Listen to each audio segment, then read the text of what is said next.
career and technical education opportunities. CML does not have a position on this bill. However, we did check in with CASE, the Colorado Association of School Executives. They are currently in an amend position. They are looking to make changes that would make it so that the additional retained revenue could be spent starting in fiscal year 26-27, and clarifying language around how funding would stack each year. So the way that it was explained to me is if they get $200 million one year and then $300 million the next year, then that's a total of $500 million. And it will just continue to stack through fiscal year 36-37. CASE is hoping to get to a place of support once they have those outstanding issues resolved. All right.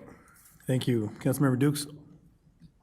Yeah, I just have concerns with the funding mechanisms kind of actually coming back to other cities or school districts. In this case, this is the same approach we used for some other Tabor amendments, and I'm concerned because of the current state budget is 1.5 billion under is the deficit. So, I would recommend oppose, but I understand the amend as needed, but that's my concerns on this one. Councilmember Goyola. Thank you, Mayor. Yeah, I would like to monitor it, to keep an eye on it. I think let's see what CASE does. As an administrator, I'm part of CASE, and those concerns are valid. Also, Councilmember Dukes. So I just like to monitor it and see where it goes. Okay, Councilmember Sandoval. I also think that we should monitor this one. I do have a question as far as clarification for you, Katie. Can you tell me, is there other, I guess, proposed bills that would divert additional funds that would otherwise be refunded under Tabor laws that are being proposed, or is this the only one? Katie, I can jump in if you would like. There are a few different bills that address money revenue above the Tabor limit that are being proposed. There's another one by Senator Judy Amabile. It's just a much smaller dollar amount. This dollar amount is pretty significant. There's also a package of bills that the Colorado Fiscal Institute is running to address, and we can send, we've got a fact sheet on this that we're happy to send over to you to address some of just like the taxing mechanisms that require us to retain more money and bump up against that Tabor cap. So I do think this bill is part of, certainly a package that the governor's office is looking at as a way to keep general funds in a bucket with which we can actually spend the money and not revert it all back to voters. So we can, if it would be helpful, we could send like a specific tracker over to you all. There's like 5 or 6 of them, just so you can take a look. That would be great. And those bills are passing through. Yeah. So I would recommend we are in a monitor position on this one. Okay, any other council members? Okay, is council okay to take up to monitor this monitor position? Okay, seems everyone's in consent, so thank you. All right, great. The next bill I have is Senate Bill 137. This is measures to reduce administrative burdens. This bill would require each principal department to review all of its rules at least every 5 years and adds new evaluation criteria on these departments, including identifying duplicative or outdated rules.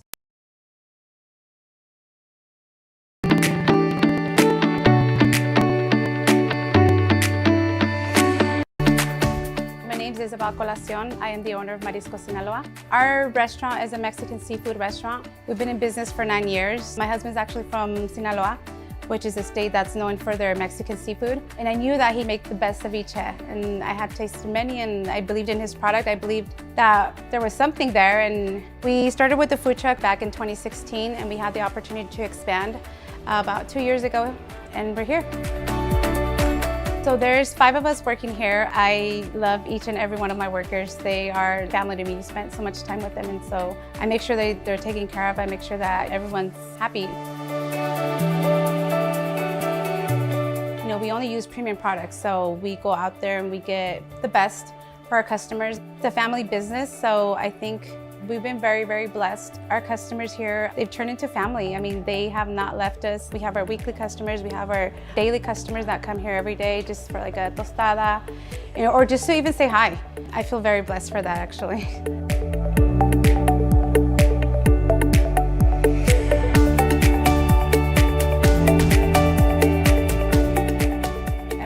If there's anything that I need, economic development, they care for the business just as much as I do, and I don't think you get that as much. And I feel like they're just on it 150% every day, just like I am. I'm just thankful with the City of Commerce City. Everyone out there that has been here and has, you know, helped us spread the word, I'm just very, very blessed.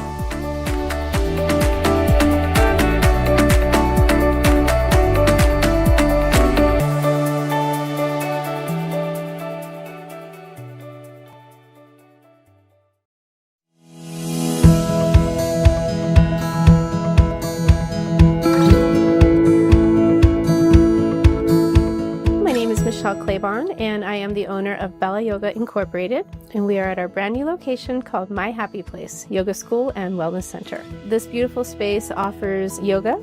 It also offers massage therapy, kids yoga, and one of the coolest things that we offer is yoga teacher training. We are a registered yoga school through Yoga Alliance. I started yoga back in 2001 for pain relief. I was diagnosed with rheumatoid arthritis, and when I went to yoga teacher training, that was like my light bulb moment that this is what I should be doing. This is my passion, to help people feel better. And I've been teaching for 16 years, and also my 16-year anniversary of being in remission. So I feel very blessed to do this for a living. This is really a blessing.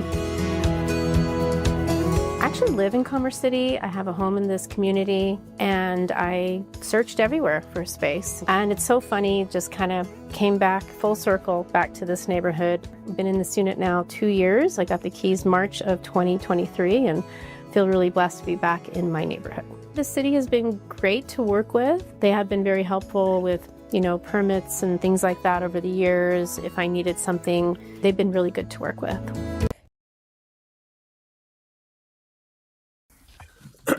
Councilmember Dukes? Thank you, Mayor. Just a question on, you said expect to be okay with it. Do you have a timeline when they will be able to share their position? I believe that they meet tomorrow around noon. So they should have an updated position then. Okay. Yeah, I'll be okay with monitoring this as well as the other one. Is council okay to monitor the position? We'll go ahead and monitor the position. Okay, great. Well, then I will pass it over to Heather, and I think Janice is planning to jump on in just a second to give y'all some budget updates and talk about the fuel impact enterprise. Thank And you. Janice said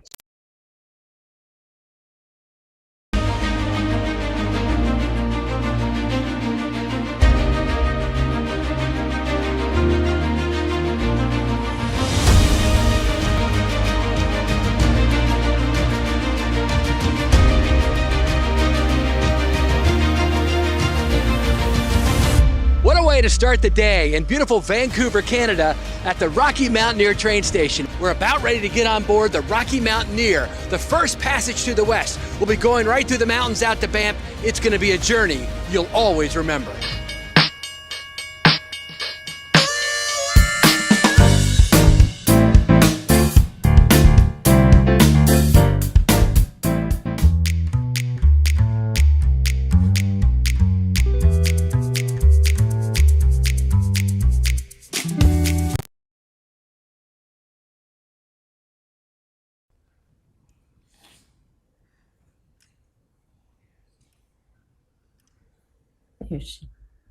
There she is.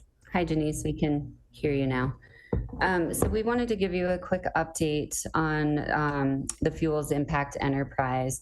Janice and Katie and I have had a few conversations now with Senator Benavidez on the potential of running a bill this session. She let us know this morning that she did get late bill approval to hold a bill title for us if we decide that that's the direction that you all want to go.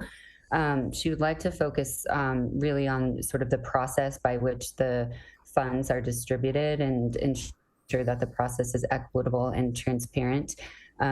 This year, I know that Janice and Katie and I have talked to you about just the sort of political viability this year being challenging in terms of trying to carve out a specific dollar amount in the bill, but Senator Benavides is willing to run a bill this session and have it focused on the process for the distribution of funds. So we wanted to float that up to you and see if we can work with you and the staff on some ideas in terms of drafting as it relates to the processes. Thank you. Denise, anything to add to that? I think that's it. We'll take your feedback or thoughts. Okay, thank you. City Manager Rogers, or City Attorney Zarzeki? I don't have anything at this time, Mayor. Oh, no, just to get with them to craft some sort of language to help. Yes, we're aware of that, Mayor. Like I said, I don't have anything else at this time Okay. to share. Yes. All right, appreciate that. Okay, we'll just wait and proceed with what you have going forward. Okay, wonderful. Thank you so much. Thank you We're for that really update. excited that she was willing to do that. So Yeah, that's great news. Thank you. yeah, absolutely. I think that's all we had for you. I mentioned that the Joint Budget Committee is working through Wednesday to finish their work on the long bill. It's scheduled to be introduced on Monday. There's quite a few big decision items left that they need to make in terms of state employee compensation, K-12 provider rates.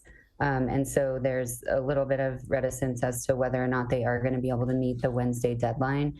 But we're just continuing to track all of those conversations and reporting out to you. So we will keep you all posted if there are items that we need to flag for you in real time.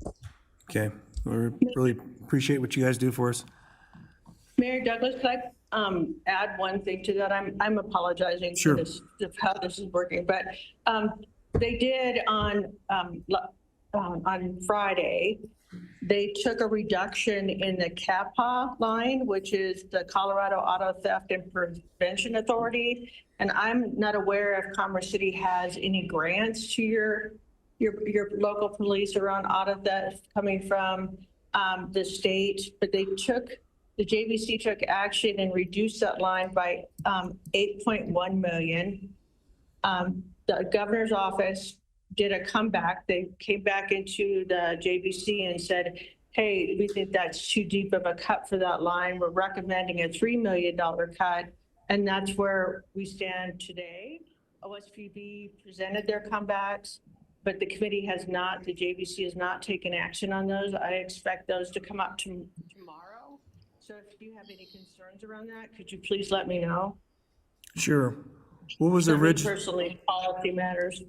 Okay, thank you. What was the original amount that fund was contribute to? The original amount, I think, is around 12 million off the top of my head. Okay. At the 8.1, and that's why they're requesting to only, the governor's office is only saying, please only take 3 million. There's quite a debate on that. All right.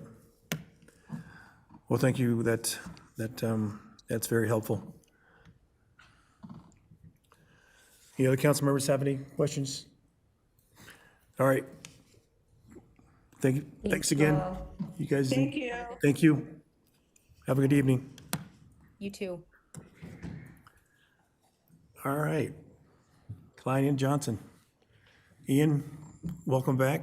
Good to see everyone again. Glad everyone got home safely. Oh, push that button. There you go. There we go.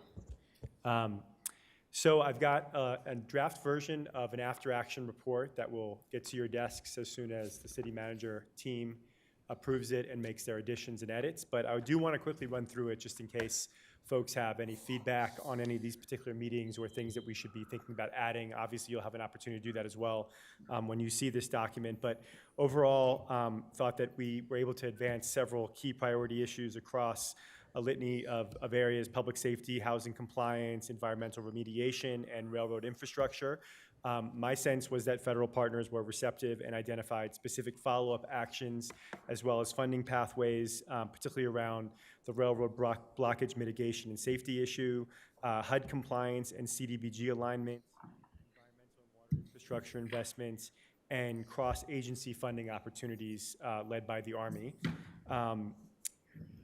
A central outcome of the trip to me was the emergence of the idea and concept of working amongst multiple agencies to position Commerce City for larger, more integrated federal investments rather than kind of these isolated grants that we've been traditionally working through. So just some key takeaways from the actual individual meetings. Congressman Evans' strong interest in data-driven public safety trends appears to be supportive of our fiscal year 27 requests. Seemed to be aware of railroad blockage challenges and is interested in engaging with the agency, which I think now we have some material to follow up with them on. Requests that came from his office that we provide updated crime statistics, share the FRA meeting outcomes on the railroad blockage issue, coordinate with his district staff, which we are in the process of planning on their fiscal 27 community project funding, and editing the report language that we had proposed given some of the developments that we learned from FRA. So we'll work with the city manager team on submitting a crime data package and working on those other options, as well as scheduling an in-district meeting, a district director meeting to go over our priorities. Not much to report out, as you all know, from the Bennett and Hickenlooper meetings. I thought it was great that we had a decent amount of time to talk about some of the key issues in the city, and they were very receptive to those issues. I previewed for them the fiscal year 27 request that will be coming to them this week from your grants team, and so there's interest there. We'll probably want to share some of that crime data with their offices as well, since there was interest, particularly from Hickenlooper, on the latest data there. HUD. Strong emphasis on the benefits of the recent executive orders that the Trump administration has put forward, community banking policies, new construction frameworks, and housing first approach. So I'll be working with the city manager and others on your team to identify what issues we can take advantage of, if any, through those EOs. Identifying the need as we head into our Region 8 meeting with HUD to figure out this CDBG requirement and how it relates to Colorado law. So as you all will recall and will flag for you, we need kind of a more formal written explanation so that we can walk through those issues more specifically, both for the DC staff as well as the Region 8 office. And that will help us to get some more clarity on how we can go about potentially resolving that issue. So we can work on a legal and policy framing memo that can go to you all prior to that Region 8 meeting. And any local alignment with the relevant executive orders that I just mentioned. Department of the Army, the Office of Environment, Safety, and Occupational Health, they're the ones that suggested we look at a cross-agency grant model, which would align funding from DOT, EPA, and Fish and Wildlife Service. The example they used is a model based on a Washington State example of coordinated federal investment, which focused on integrated and multi-benefit projects, including environmental remediation, water infrastructure, transportation impacts. So really some opportunities for us to engage there. The recommendation I made to Jason is that the two of us spend some time trying to identify who to speak to at the county that they raised in Washington State, so we can get a better sense for what the best way to approach this multi-agency project is, positioning Commerce City as a pilot community for interagency funding, and we want to leverage the Army's role with Rocky Mountain Arsenal. So definitely trying to take advantage of a potential multi-agency town hall meeting where we bring in those officials that we met with that are relevant to Rocky Mountain Arsenal to talk about some of the key issues and funding streams that are of interest to the city. Fish and Wildlife, water treatment investments, we heard directly that those are probably going to be delayed given some of the budget challenges at the federal level. She introduced to us the Banking on Nature program and gave us some suggestions for potential interagency collaboration as well. Strong interest in a Rocky Mountain Arsenal site visit and a community town hall, including this new Wildland Fire Service organization that you may all recall that she mentioned that just rolled out at the beginning of January it's a new initiative from the Trump administration within the Department of Interior. So we'll want to evaluate eligibility for that Banking on Nature program and start to begin coordinating site visits. They also mentioned a pot of money in surface transportation that we want to try to take advantage of, which could relate to transportation projects as it relates to the arsenal. EPA, I felt like, was probably the meeting that we need to get more clarity on more than any other as we head into our Region 8 meeting. We do need to clarify this decertification issue. Doing some research over the past couple days, I think the issue that we had with kind of a lack of understanding on their side was that they refer to this as early transfer. So I'll be working with our team on this early transfer concept to better understand how that process works so that when we go in to meet with Region 8 next month, that we can get some more formal clarification and better establish our city position and policy ask for that conversation. And with the goal there being that we want to avoid any unresolved issues on delaying redevelopment or any environmental projects that we have. And then FRA. FRA was, I thought, probably the best meeting that we had of the couple days. Couple big things that came out of that. We learned that there's approval for a larger blockage signage once there is a life cycle replacement. I was actually driving over here today and looked at one of the signs. I mean, you can't even see them when you're like literally on top of them. So clearly that's an issue that they need to address. Working with our team to make sure that we're getting all of the issues that are flagged by both constituents and you all into the proper block crossing portal for reporting and data collection so we can make sure that that's all being captured by FRA. And taking advantage of their offer to mediate coordination with the railroads using the examples that we learned from Indiana and Houston that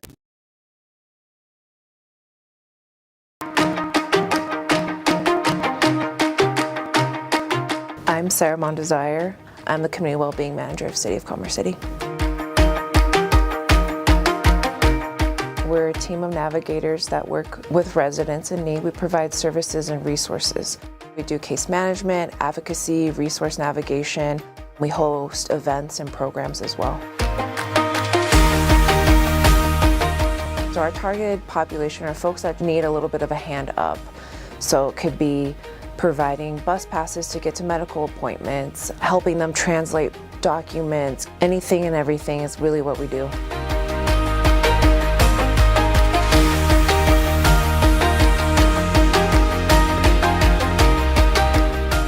We all really care about the work that we're doing. We believe, and it's a passion for us. When I first started, I was the first navigator, and now we're a team of 8. So without the support of the city, I don't think we would have the growth that we've had. I think the city recognizes that this is such a need in the community, and the community has asked for it, and we're here, and we're happy to be here and serve.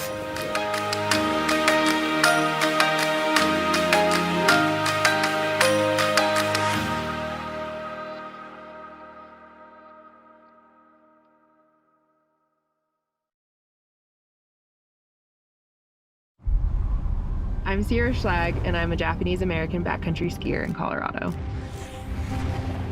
I love skiing in Colorado because you get to ski so many different types of terrain. I stay on top of the snow conditions in the snowpack because the mountains are ever-changing, the snow condition is ever-changing, and that's really important to getting home safely. Get your Keep Colorado Wilds Pass with your next vehicle registration to visit all of Colorado state parks and support avalanche safety for only $29. Right? And it just give you time to think about the next meeting and what the intent is, why we were, as far as visiting, especially 8 council members going out to DC and meeting with our delegation and all the agencies. So I really appreciate everybody's effort too, especially those who chimed in and put their perspective, because it's a personal perspective of what's going on as we sit in these seats and really advocating for Commerce City. And it's just not now, it's long-term. Sure. And building that relationship up. So, it was nice to go into those meetings and they actually, hey, we know Commerce City, we're looking forward to those meetings. Not every city meets. I think that's a disadvantage. Yeah. So for us going out there and keeping that same continuity shows a lot. There's a lot of respect out there, so. Councilmember Kim. I expect you to bring snacks next time. for all of us. No, in all seriousness though, I think it was a great opportunity to go out there. I really appreciate all the coordination efforts that you've done. Appreciate you getting us from point A to point B. Tons of Uber rides here and there from one place to the next. The other thing too is what I really appreciate from this council, this body, is the fact that we were able to identify the top 3 things as a council to go in with versus trying to throw everything at Congressman Evans or Hickenlooper or to basically do all the federal agencies. So going in with one voice, identifying our top 3 priorities, to go in and be able to talk about that, to say this is what we're after, was very beneficial for us. So thank you so much for that. Fast forward regarding that report, my question to Mr. Rogers and probably to the city attorney here is, I'm assuming once that has been reviewed, you'll be able to tell us exactly which portions could be shared with the community, if any? Yes. That's all I need to know. Thank you again, appreciate it. Oh, by the way, one last thing regarding FRA, did you guys get the block portal? Did you get the link for that block portal across? No, he has not sent to me yet, so I need to follow up with him. I'll do that today. Okay. James Payne offered to send us the link for the block railroad, so we'll make sure to get that and get it over to the teams ASAP. He Thank did you send very that much. out. He did send it. I'll make sure. I'll Oh, send you got it. a copy of it, great. Yeah, so Okay. did Councilmember Teeter and. Great, thank you. I should also say, we may want to consider a more organized transportation plan next time. I know some cities have rented little vans or buses, and that may actually be less expensive, A, but B, more efficient in getting us from agency to agency. So something we can look into on future trips. Thank you. Councilmember Dukes. Thank you. Ian, thank you so much for your effort and your work. I went last year and going this year, it was night and day. The engagement of the different agencies, the engagement of the different, engagement and willingness to problem solve and be solution focused is something I know was a part of your effort when you talked about who should be in the room. And so I deeply appreciate that. And to echo Councilmember Kim, one of the highlights of this trip was the unified message. And I think it helps because we finished our council retreat and we had the same level of vision and expertise, and we talk about priorities. One thing I would, speaking of priorities, you mentioned with Bennett and Hickenlooper, one thing that I felt resonated that would be great in the report was that although there wasn't any actionable next steps, they did confirm some of our council priorities, meaning the housing challenge and having housing across our cities and different cities that are responsive to multiple needs. And so I heard that during those sessions. The other thing I heard about affordability and thinking about how housing and affordability aligns with the efforts that we're already taking place here as a city. And then public safety. This was a common theme that I heard across every agency, including our senators, around the importance of our either police substation or real-time crime center. But public safety was a big, and even with the FRA around public safety, when we think about grants, when we think about funding, it's not just about quiet zones, it's about public safety overall. But I would love if that's something, and I guess the last one, as we heard, is our efforts for economic investments in our cities. And I heard that clearly from Hickenlooper and Bennett's office around their vision and their alignment, what they're doing aligns with what we're talking about as well. Is that correct? Yes. Yeah, okay? I think there's a lot of commonality in what we're trying to achieve. The challenge with them is they're, in the minority, and they have, a little bit more of a difficult time in leveraging some of the grant programs that I think we really want to attach ourselves to. But nonetheless, things change every 2 years. They could really bring a lot of additional support. And then, as the transition from Senator Bennett to whoever fulfills that role in the next Congress, we'll want to make sure to just keep those relationships tight, particularly for those who kind of move on to the same office once the Senate seat changes. Okay, and I agree. And the other part, what I heard I heard it with Evans as well. But the concept of Commerce City really being a regional gateway, something that was reassuring as we all talked about it in our council retreat about this opportunity for us, was reassuring to see on the national level they see the same thing, whether it's transportation issues or economic investment or even thinking about housing with Victory Crossings and area in that area. So I love some of that sprinkled into that report, if that's okay with the body, because I think that's something that we want to highlight. Yeah, the messaging on the airport too, and the proximity to the airport, we kept seeing nods and approval from those we talked to. So I think leveraging that, not every city in this area can point to that as kind of the gateway to DEN. So making sure that as we apply for grants, that although it may not be specifically in the city, that they're really they go together really when we think about grant opportunities and investments in the area. Thank you. Okay, Councilmember Guanola. Guardiola, thank you. I just want to say thanks, Ian. I think we really hit all the marks, and my colleagues. We went in there with a vision, and I think we're going to have some good follow-up and follow through. So I appreciate that. The other thing I was going to ask City Manager Roger, if we could get our communication team to do highlights from this report to make it super easy for all of us, because one of the priorities we're talking about is having a unified message through all means. And if we could get some good highlights, and each council member could add their own flavor to it, but if we have some highlights, that would be dope. And I just sent the email to the rest of the council from James Payne about the railroad bridge. So thank you.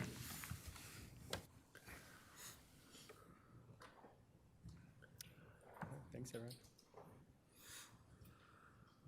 Well, we'll make sure to get you a final copy of this as soon as we get approval, and we'll also be preparing you all for the upcoming meetings next month with the Region 8 offices at HUD and EPA. Okay, appreciate it. Thank you very Thanks, much. All right, that concludes our legislative meeting. So we will re-adjourn at 6 o'clock.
Ready?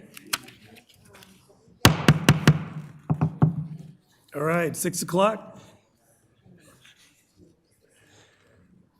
We'll call this meeting to order, but before I do that, I just would like to take a moment of silence. Last week, Jennifer Allen Thomas's father passed away. James Allen, he's a former council member. He served 9 years.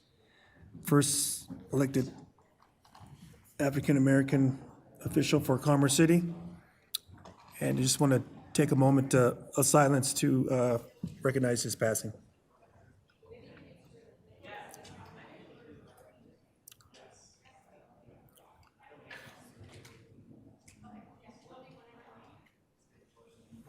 All right, thank you.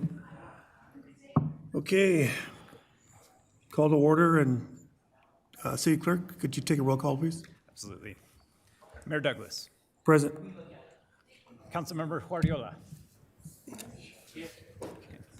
Councilmember Teeter. Present.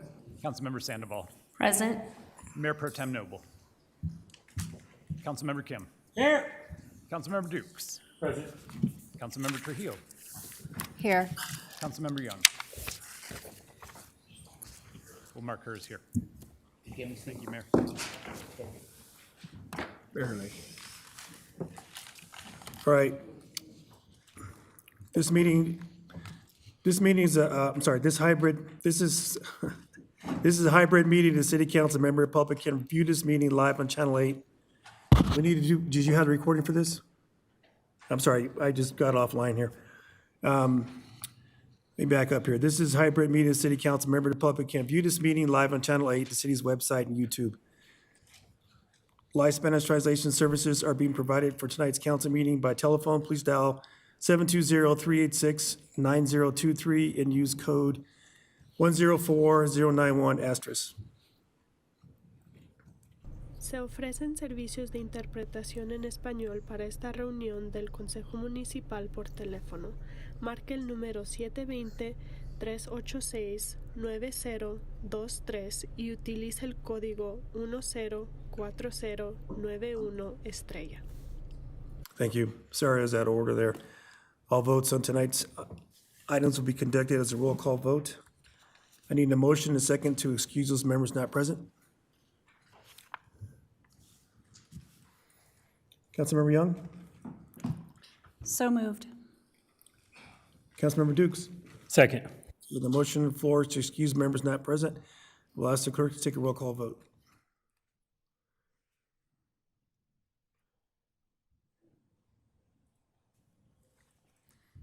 Mayor, the vote is open. Thank you.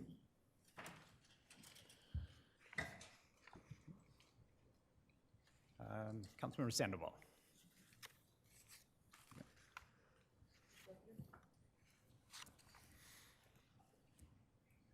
Okay, that passed unanimously, one excused absence. Okay, up next, public comments. Public comments for this special meeting will occur now on items listed in the public agenda. Public comments should be limited to 3 items each. Persons registered to speak multiple items may speak multiple times. Will the clerk please call anyone virtual or in-person speakers, please? Thank you, Mr. Mayor. We have no one signed up virtually, but we do have some people signed up in person. Okay. First one is Joey, Ortega.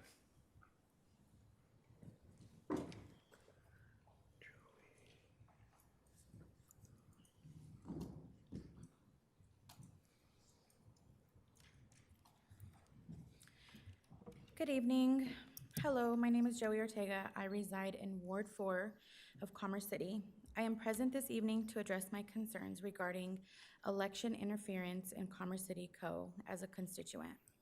I am sure that all of you are familiar with Project 2025 and how it was effectively utilized to win the presidential election for Donald Trump. What most people are unaware of was the hidden agenda to replace elected officials and create their own individual owned and controlled city via a planned, precise, and controlled electoral interference campaign. The persons targeted for removal in the 2025 City Council election were Renee Chacon and Christy Douglas, alongside Lucy Molina, Jennifer Allen Thomas, and Ryan Kiefer, as they were feared, according to Bill Ray, who coincidentally is a covert employee for Russ Watterson and the Chamber of Commerce. I'm gonna play this first video for you guys. Appreciate it. Why don't we do a quick round of introductions so everyone knows who each other are, and then so I'll start real quick. So my name's Bill Ray. I met Kendall. Joanna Sandoval, Stephanie Trujillo, Jose Guardiola, and Lori Young Hayes were already bought and paid for in full. Deborah Bullock's overzealous congratulatory victory speech and future powerhouse team only sealed that public admission within 3 short minutes of her victory speech. She told it all. Play the second audio here. Took on political issues in and around Commerce City, working with the business community, some of the developers and home builders in Commerce City, trying to be a watchdog on city council and also trying to help and support candidates, reasonable candidates who are running for council in Commerce City. So that's my role. How about I kick it to Kendall? Your time is coming and all of you will be exposed. A resolution amending council policy, council values states, council members will be forthright and not deceptive in service for the city.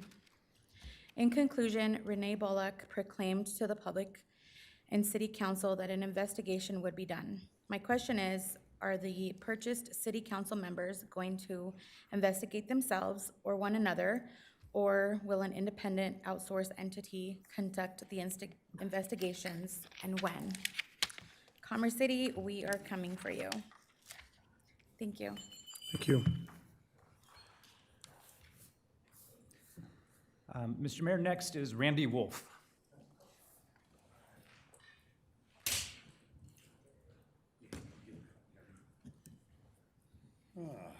Well, good evening, you all. I'm a little hard of hearing, so you have to speak up. I have to apologize to Rocky because I'm not including on this, but the homeless are way out of line again. I've been in contact with Christy, and she's related it to Steve, and Steve's turned it in.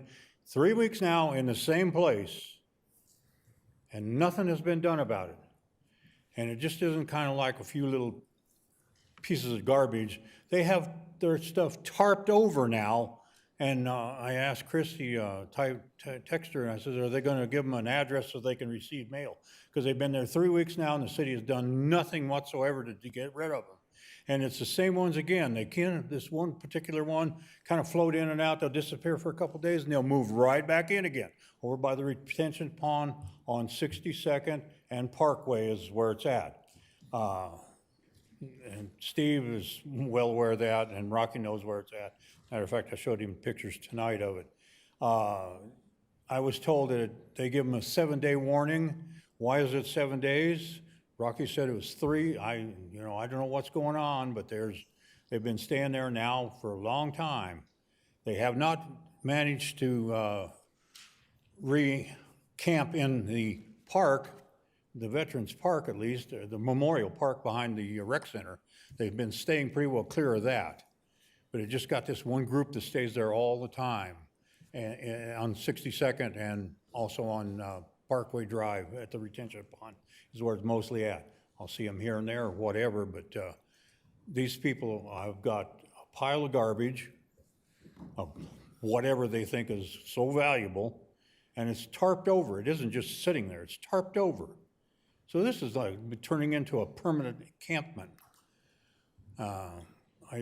I know the city's busy with a lot of other things, but it doesn't seem to be much of an interest to them to make them move on somewhere else.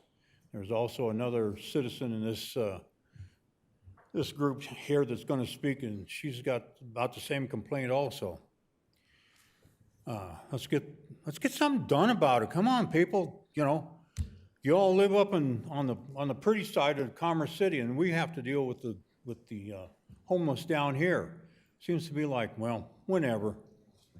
And that's pretty much what my complaint is on that. Other than the 2 new people that were elected, I did not see your phone numbers in the Commerce City connection.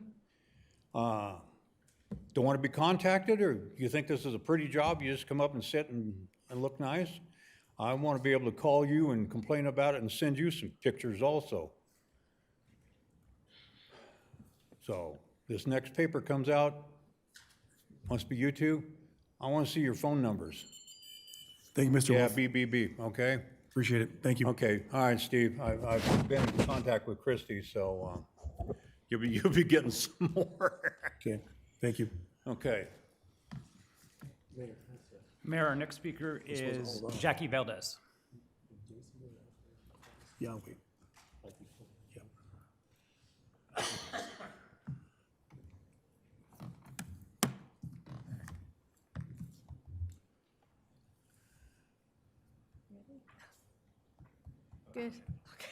Good evening, council, city Evening. management. Well, here we are again. It's been a little bit of time in between the last time I was here. So I'm going to say this. I'm asking for you to step down.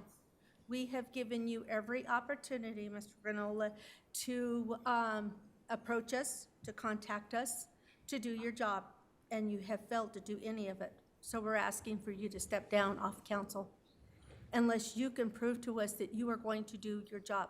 You may sit there and smirkly smile, but I'll tell you what, you have done nothing to contact any of us to resolve any of the problems that are happening in our area. Would really appreciate it. We've asked several times and nothing's been done. We are dealing with people parking the wrong way, which is only a small thing to most people. But when you're dealing with toxified exhaust from vehicles that are parked outside your house, that are parked the wrong way and you're breathing it, I don't think it's so small. We are dealing with, again, the large trucking industry coming down 68th and Colorado Boulevard. Nothing's being done about that. When you contact Commerce City Police Department, it's hours, not minutes, hours before we get any results. Sometimes we don't get any at all. So in that retro, you know, I know that big police department that they're wanting built up there and the extra money they're asking for, instead of giving that extra money, council and city management, we might want to think about getting more police officers on the road. That might help, because things are just not working out. The homeless, they have become such a nuisance again, and Randy's right. I mean, we're constantly having to call because they're just parking anywhere and everywhere and just leaving trash like you would not believe, and we're the ones having to do the calls. Well, I'll tell you what, like he said, you all, the majority of y'all live up north, so you don't got to deal with it. Well, we can get a bus and make sure that you do. We can get them all on the bus and take them, hey, you know, we're going to a brand new area, really nice, man. A lot of amenities up there. And I'll bet you'll get a lot of them that are going to want to move up into your area. So just remember that when we come to council every single time asking for help, and you sit up there like pretty little ladies and gentlemen and do absolutely nothing. Same with city management. We've asked and we've asked and we've asked, and we've not gotten any results, not even with the go-karts, the mini bikes, nothing. As a community, do we have to take this in our own hands? Because I'm thinking that we do. Thank you, Ms. Valdez.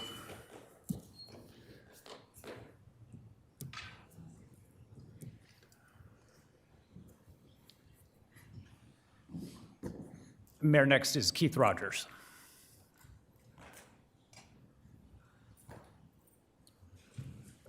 Evening, Mayor, Council.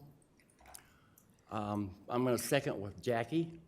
Mr. Ward 1, time to step down. You're not doing a damn thing for us.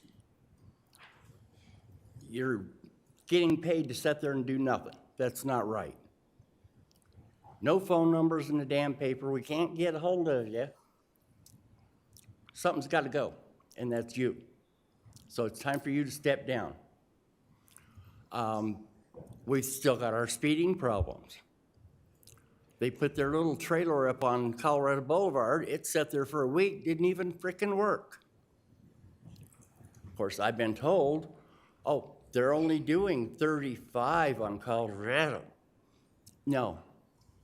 I watched one go by 38, and they were picking up speed. We've got food trucks sitting out here on Colorado Boulevard at a residence. Okay, that's bringing in mice and God knows what else needs to be taken care of. We've got the heavy construction equipment there on Colorado and 68. We need to find out what zoning is on that and get that crap taken care of. We've got homeless trying to move in behind the businesses behind me. They need to go. Thankfully, code enforcement went and took care of that one. We still have drainage problems on Colorado Boulevard. And God knows you probably spent the money somewhere else to fix Colorado Boulevard again. So tonight there's 50% chance of rain. So Commerce City's gonna be buying me a garage soon, along with a couple other neighbors, because we're tired of being flooded.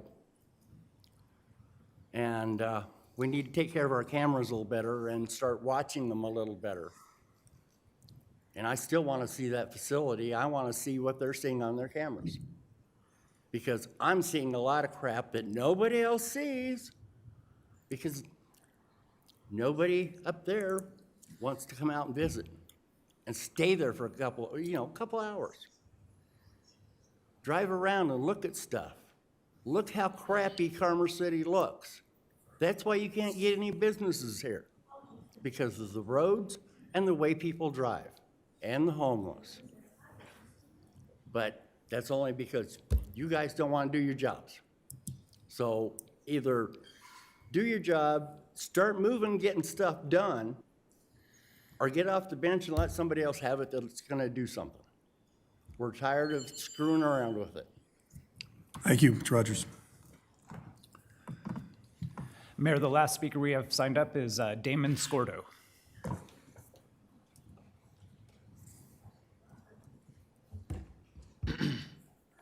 Good evening, Mayor Douglas, Mayor Pro Tem Noble, esteemed council members Guardiola, Teeter, Sandoval, Kim, Dukes, Trujillo, and Young, and everyone gathered here tonight. Thank you for this opportunity to speak at your city council meeting. My name is Damon Scordo, a Commerce City resident and small business owner. With over 20 years in business, I've closed multi-million-dollar deals and partnered with engineers and project managers to provide the financing contractors need to expand, hire locally, and create new job opportunities.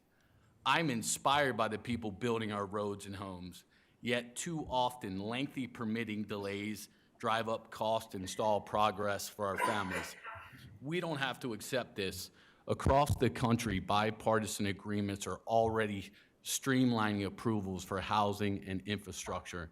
These common sense reforms cut red tape and create local jobs without raising taxes. As I campaign for the June 30th primary for House District 32, I'm committed to bringing that same spirit of cooperation to Denver. I will reach across the aisle to champion permitting reform that empowers our builders, accelerates vital projects, and builds the affordable, opportunity-rich community we envision.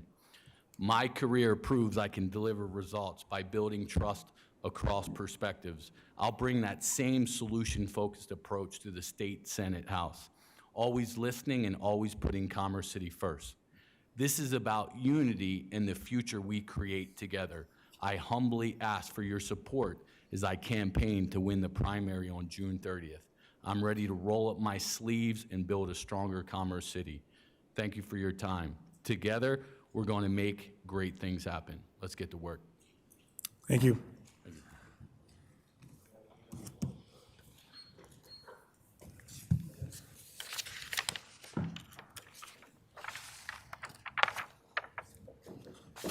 All right, that's it. Steve?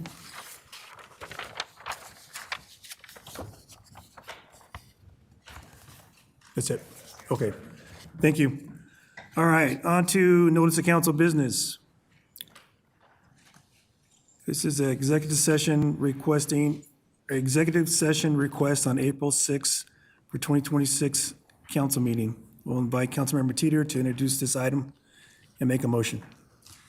Yeah, I'd like to make a motion to schedule an executive session on April 6th, regular meeting agenda pursuant to CRS 24-6-402 4B for the purpose of receiving legal advice regarding federal grants conditions. All right. Second. Councilmember Dukes? Second. Okay, thank you. All right. Is there any discussion?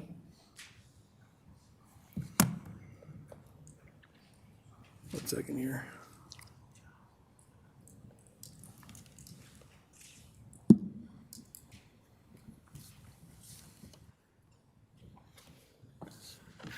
All right, seeing none, the motion on the floor is to make the motion on the floor is to schedule an executive session on April 6, 2026, regular meeting agenda pursuant to CRS 24-6-402, parentheses 4 and B, for the purpose of receiving legal advice regarding federal grant conditions. We'll take a roll call vote. Sorry, the city clerk, take a roll call vote, please. Mayor, the vote is open.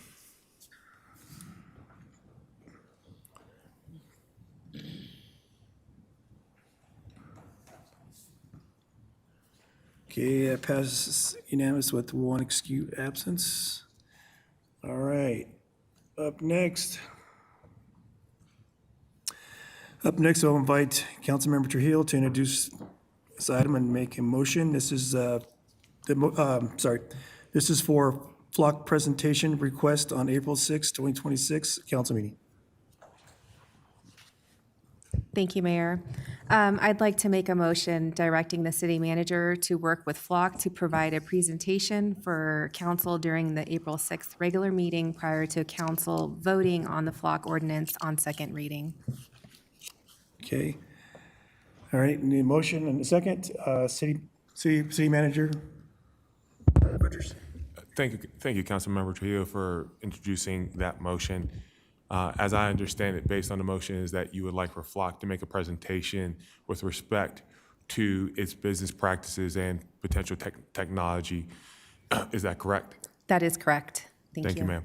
I would just say, obviously, on that evening, with the presentation that is being made, obviously that will be a general discussion about the business at large. If there's any discussion with respect to particular intersections with contractual language or appropriations that may spur from that presentation, I would just simply advise to have those questions come at that time during the second reading of the ordinance. But just wanted to share that with the council.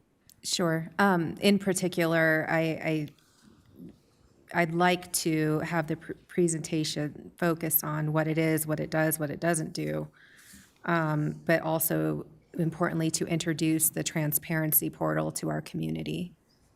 Yes, ma'am. Thank you. We'll work with them on that. Councilmember Dukes. Second the motion. Okay. A motion and a second has been made. Is there any discussion? Okay, the motion on the floor. The motion is to direct the city manager to work with Flock to provide a presentation for council around business development and technology with Flock during the April 6th regular meeting prior to council voting on the Flock ordinance on second reading.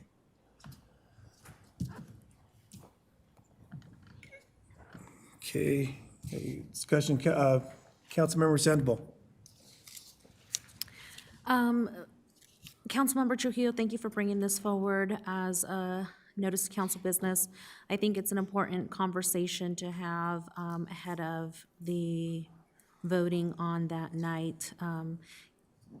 I know that I'm doing my due diligence on making sure that we're listening to community as well as addressing some of those concerns and, doing the the due diligence and having the conversations with also Flock and also community members on their concerns. And so this will give us an opportunity to answer some of those questions that have arose as a part of the conversation related to Flock. So thank you. Okay. Councilmember Dukes? Sorry, No. Councilmember Trujillo? Thank you, Mayor. Just to piggyback off of Councilwoman Sandoval's comments, there have been concerns circulating about flock safety, and rather than letting that misinformation fill in the gaps, I felt it was really important for Flock to come and do a presentation directly at our next city council meeting. Really want our residents to walk away from the presentation feeling informed. As I mentioned about, what Flock is, what it does, what it doesn't do, and to introduce the transparency portal. Public safety is a commitment of ours, and having the full picture about this tool is really important. Okay, thank you. All right, City Clerk, we're ready to take a roll call vote. Mayor, the vote is open. Thank you.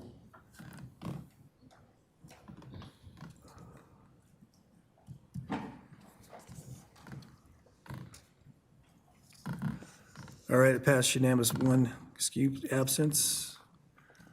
Okay. Up next, on to resolutions. Resolution 2026-048, creating a workforce advisory committee. Do any council members have questions for staff?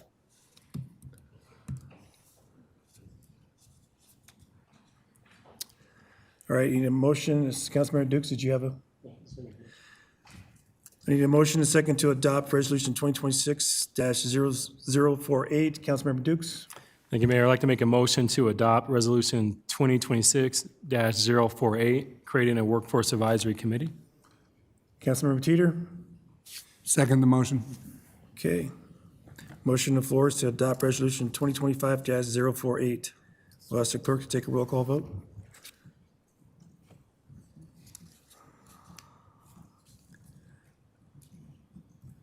Mayor, the vote is open. Thank you.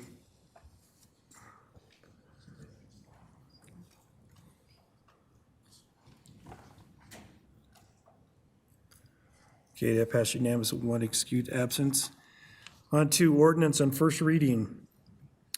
Ordinance 2764, Colorado Wildfire Resilience Code. This ordinance is needed to adopt the Colorado Wildlife Resilience Code by reference. Per the city charter, a public hearing is required for an adoption of the Wildfire Resilience Code. The hearing will take place during the second reading, set to occur on April 20th. Do any council members have any questions for staff?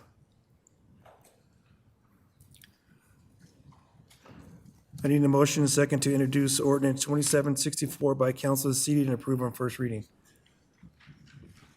Councilmember Dukes. I'd like to make a motion to adopt ordinance 2764, Colorado Wildfire Resiliency Code for adoption on first reading. Councilmember Young. I second. Okay.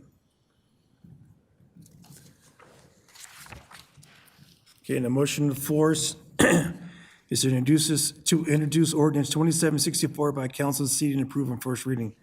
I will ask the clerk to read the title and take a roll call vote. Thank you, Mayor. Ordinance 2764, an ordinance amending Article 4 of the Charter of Chapter 5 of the Commerce City Revised Municipal Code to enact a new Division 14 to adopt by reference the Colorado Wildfire Resiliency Code. And the vote is open.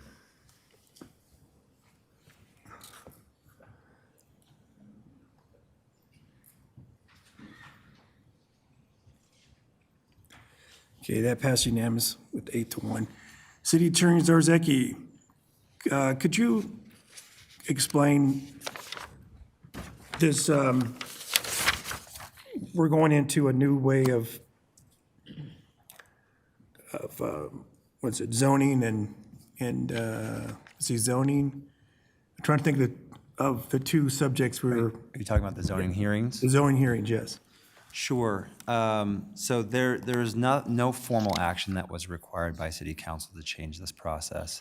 Nevertheless, as this council knows, when we have land use hearings before council, historically what this body has done is held the hearing on first reading and then subsequently had the ordinance after the hearing on second reading several weeks later. There is no legal obligation for the hearing to take place on the first hearing. There are a number of municipalities that do it the exact opposite way. The benefit of doing it where you have the hearing on second reading is that it provides more opportunity for council as well as the public to digest all of the submitted application materials from the respective developer or applicant. So the first reading is simply scheduling the hearing. And then the second reading is when you have the hearing. The benefit of that is also that once council makes a decision on second reading, when you walk away, everyone is very clear what the decision is. They understand that council either approved or denied the application. So in the first hearing, there will be no testimony from council or from the city. Correct. From the public, correct? There would not be any testimony, there would not be any public comment to the substance of the application. That should all be reserved for the hearing on second reading. Okay, all right, thank you. Okay, that concludes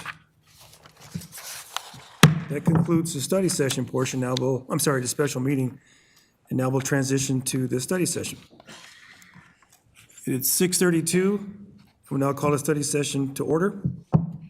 First up is a presentation on broadband strategic plan presentation. We'll invite Jordan Roberts, Senior Policy Analyst, to introduce and make the presentation. Thank you. Good evening, Mayor, City Council. Jordan Roberts, Senior Policy Analyst with the City Manager's Office. We are here to present the Broadband Strategic Plan coming out of an ARPA initiative. We worked with Intrust, a consultant, to put together this strategic plan. We're bringing this forward to Council for informational purposes only. We're not asking you to approve the plan or make any decisions tonight. With that being said, Steve, do you think you could bring over Matt Stedman?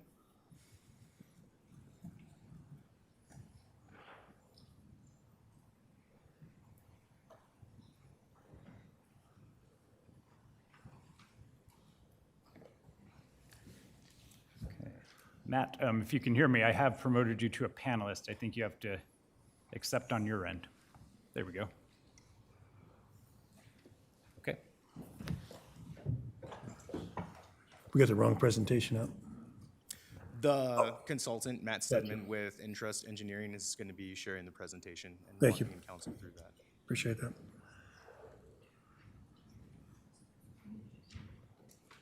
If technical difficulties don't get us. Matt, are you there? I am here. Okay. I'm being told I've been disabled as a participant.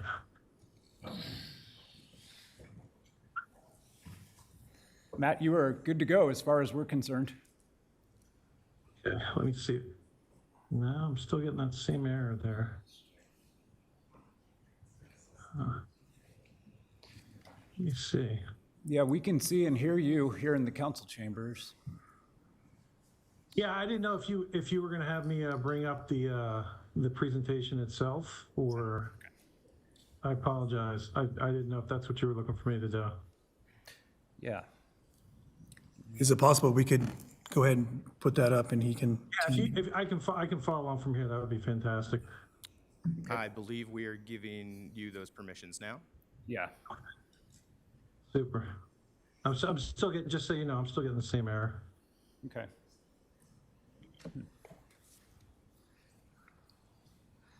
But Jordan, if in the interest of time or convenience, if you wanted to or have somebody there, you have my presentation. I could just cue you as to the next slide, and I could follow along from here, if that makes sense. I keep getting the same error. That's why I'm saying that. Yeah. Yeah, Matt, this is Steve, City Clerk. I apologize, we're not seeing any errors on our sides, and you are a full panelist. Yeah, I click, I keep getting an error that says host disabled participant screen sharing. I don't know if. Okay. Zoom, we actually don't want to share anything on Zoom. Okay, perfect. We want Matt to be able to share. Got it. All right, so if you want to let him know, he should be able to share now. Matt, we just made you a co-host. Are you able to share now? Let me see what happens here. Yeah, give me 1 second.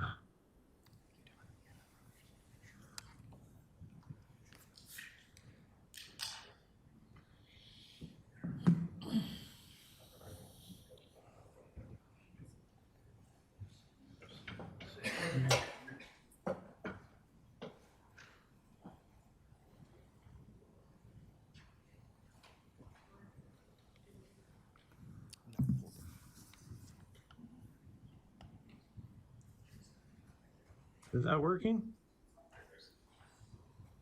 Yep, there we go. There you go. We're good now. Thank you, Matt. Okay. Okay. Well, everybody, sorry for that technical delay there, but that's part of the reason we're here is for. And Matt, can you start the presentation on your end? Yeah, I feel like I did on. Are you not seeing my? Cover screen?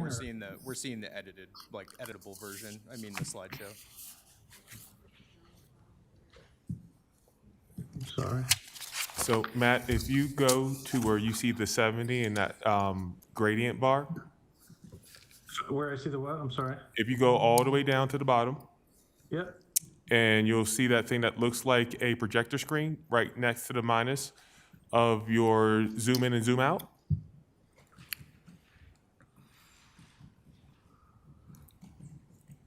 Sorry, I'm not seeing it. At the bottom of the page, directly under March 23, there's something that looks like a pulled down projector screen. It's called slideshow.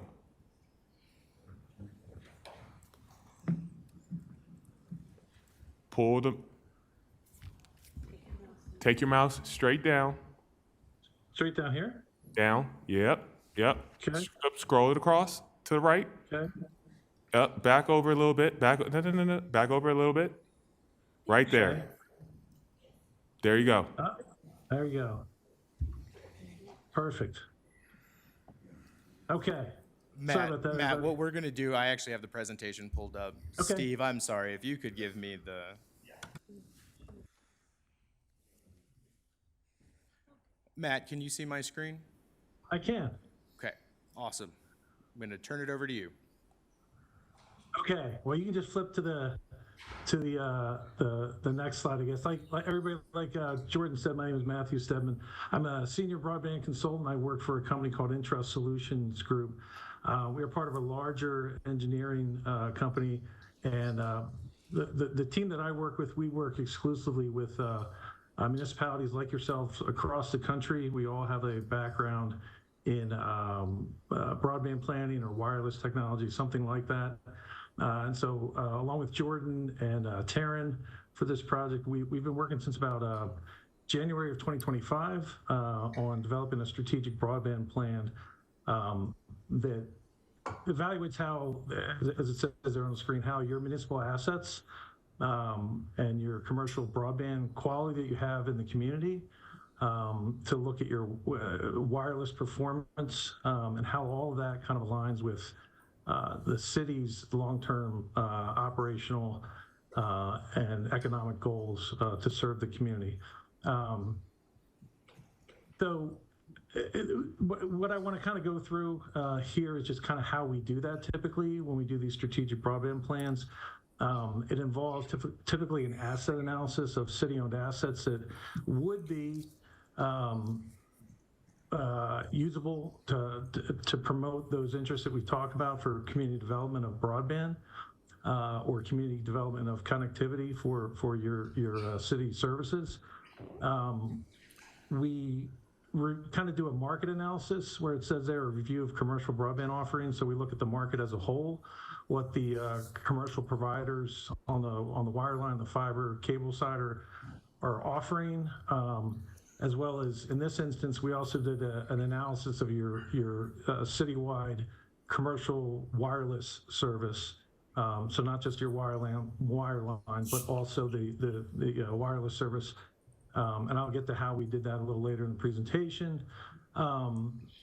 We were asked to kind of combine all that into a coordinated wireless infrastructure strategy, develop some conceptual options for strengthening your overall municipal fiber connectivity that connects all your city systems, and to review some financial, or to put all that together and actually come up with some financial modeling to see what kind of plan of action makes the most sense for the city as far as a possible city-owned broadband utility, or other type of model that may serve the city better. So that's kind of how we did things, and there was a lot of component parts, but those are kind of the big ticket items that we went through in terms of our process. And we learned a few things along the way that we'll go over here. The number one takeaway in terms of assets that we came across was that you do have some valuable conduit and fiber as part of your city asset base, but it lacks redundancy and full connectivity. Another big takeaway, and again, we'll get a little further into each of these, was that the broadband performance varies across the city, kind of commensurate with location between the southern portion and the northern portions of the city that are separated by the arsenal. So our plan that we did come up with creates kind of a phased approach, and its goal was to strengthen overall municipal connectivity and support future expansion of that connectivity, as well as some other considerations. So Jordan, if you could flip to the next slide, that would be great. Okay, and this is kind of how we did it. And I put these recommendations up here just as kind of to set a framework for all of you, because what we're going to be talking about, it gets pretty complicated. There's a lot of layers to what we're going to be talking about today, and I'm trying to keep it as simple as possible. But one thing that kind of ran out as we talked with your staff, we went through our process, was that we decided we want to create some foundational building blocks. And so these are the recommendations we came up with, which is really kind of a phased, step-by-step approach that doesn't box the city leadership into a single decision point. It kind of leans heavily into strong governance and coordination as the foundation of this process and of these recommendations.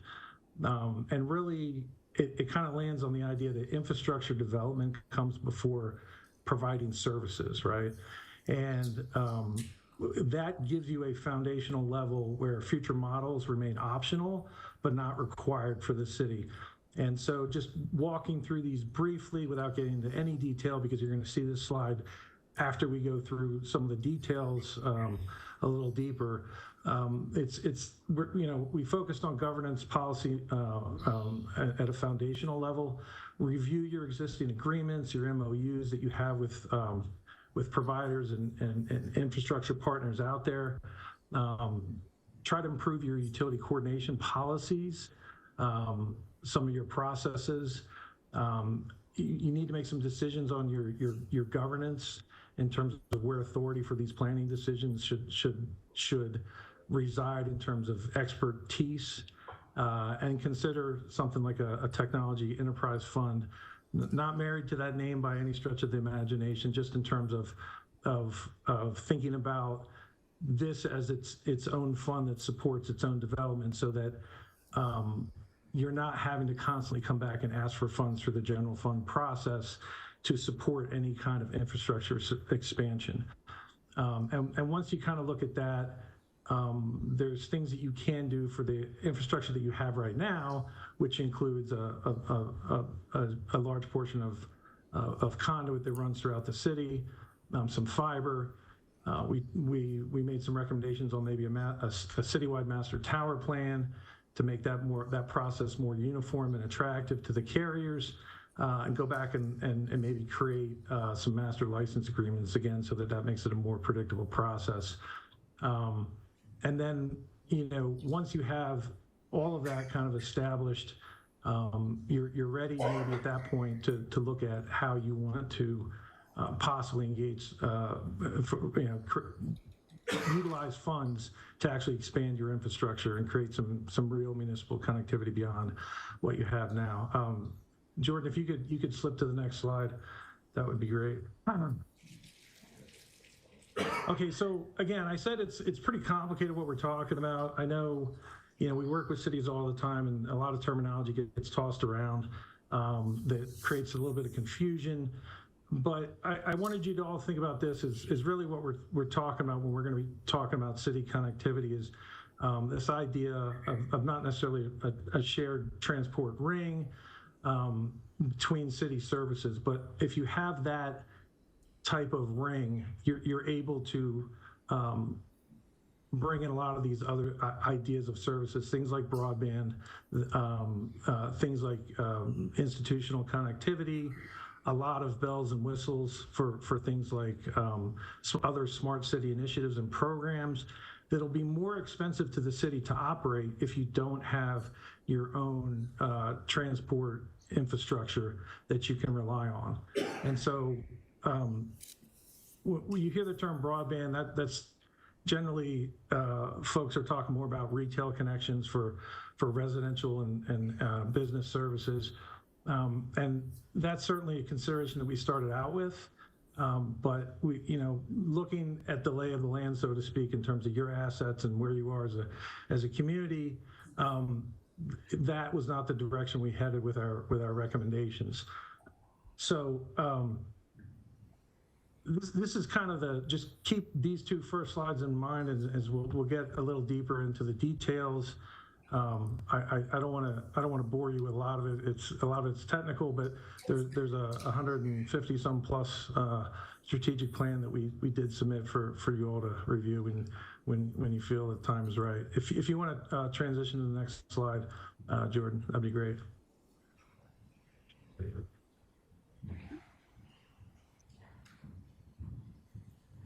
Okay. So what you see here is really the key findings of our asset assessment. Like I said, we started last January 2025, and we started working with your staff, collected a lot of information on your GIS layers, had interviews with department leaders, things like that, and kind of tried to center on what do you guys have, what's your starting point. And the number one takeaway obviously is you have about 30 miles of city-owned conduit and fiber. That creates a great foundation for broadband expansion in the future, because the sum total of other assets, things like vertical structures like light poles, you don't have a lot of those. You don't have a lot. 30 miles sounds like a lot, but as geographically dispersed as you guys are, it's not all that much. It kind of creates a core transport ring from one side of the city to the other. But it doesn't provide a lot of connectivity between facilities outside of what you already have connected. And by all accounts, you guys do have the majority of your critical city facilities are already connected. I would say that number's about 90% of your critical city facilities are already connected. But they don't have redundant connectivity, which means that if there's a cut along the way somewhere, you're going to lose a lot of other connection points along the way. So that was an issue that we looked at. Another kind of key takeaway was that you do have a lot of planned infrastructure projects in the future that do create opportunities to install conduit and fiber if you choose to do so within that conduit. So that creates a lot of capital savings opportunities in the future. And you already have some really good strategic partners in your 911 in Adams County, and you guys have already entered into initiatives with those partners that creates a lot of the existing conduit and fiber base that you do have. And I would say the other thing that you know obviously have is a lot of opportunity for infrastructure development that could create other economic development opportunities, and we'll get into that in a little bit. Jordan, if you wanted to transition to the next slide. So this is, if you recall, I said that we took a look at the market kind of as a whole, and we looked at the offerings that the commercial providers offer there in your community, and these were kind of the big takeaways. And there's a lot of others that, like I said, through the strategic plan. I don't want to bore you all with it, but you guys have what I would call a very common problem. It's known as a telecom duopoly, where you essentially have two large providers that provide most of the coverage, and so you are essentially locked into their rate structure, and it doesn't create a lot of incentive for them to expand their coverage, their current coverage. And so if you look there, you can see the light blue is essentially where there is fiber. And underneath, even where you see light blue, is generally cable. And what this says is, this is the data that's reported to the FCC. And what this says is that of the eligible service locations that they're required to report on, this is what the coverage pattern looks like. And a lot of the gaps that you see there, it's not because the coverage is missing, it's just because those aren't defined as eligible service locations, obviously. And so you have about, I would say you're right in the middle of what the Adams County market looks like in terms of coverage for fiber. And we kind of pull fiber out as separate from cable. Cable does provide you with, what is typically defined as acceptable levels of broadband coverage under FCC standards. It's 100 download, 20 upload standard, and cable will provide that to you. But there's a lot of other issues with that when you're talking about cable as a force multiplier. And the one thing I wanted to point out here is that Lumen Technologies is a parent company of both Quantum and CenturyLink. So sometimes you'll hear about somebody has CenturyLink and sometimes it's Quantum.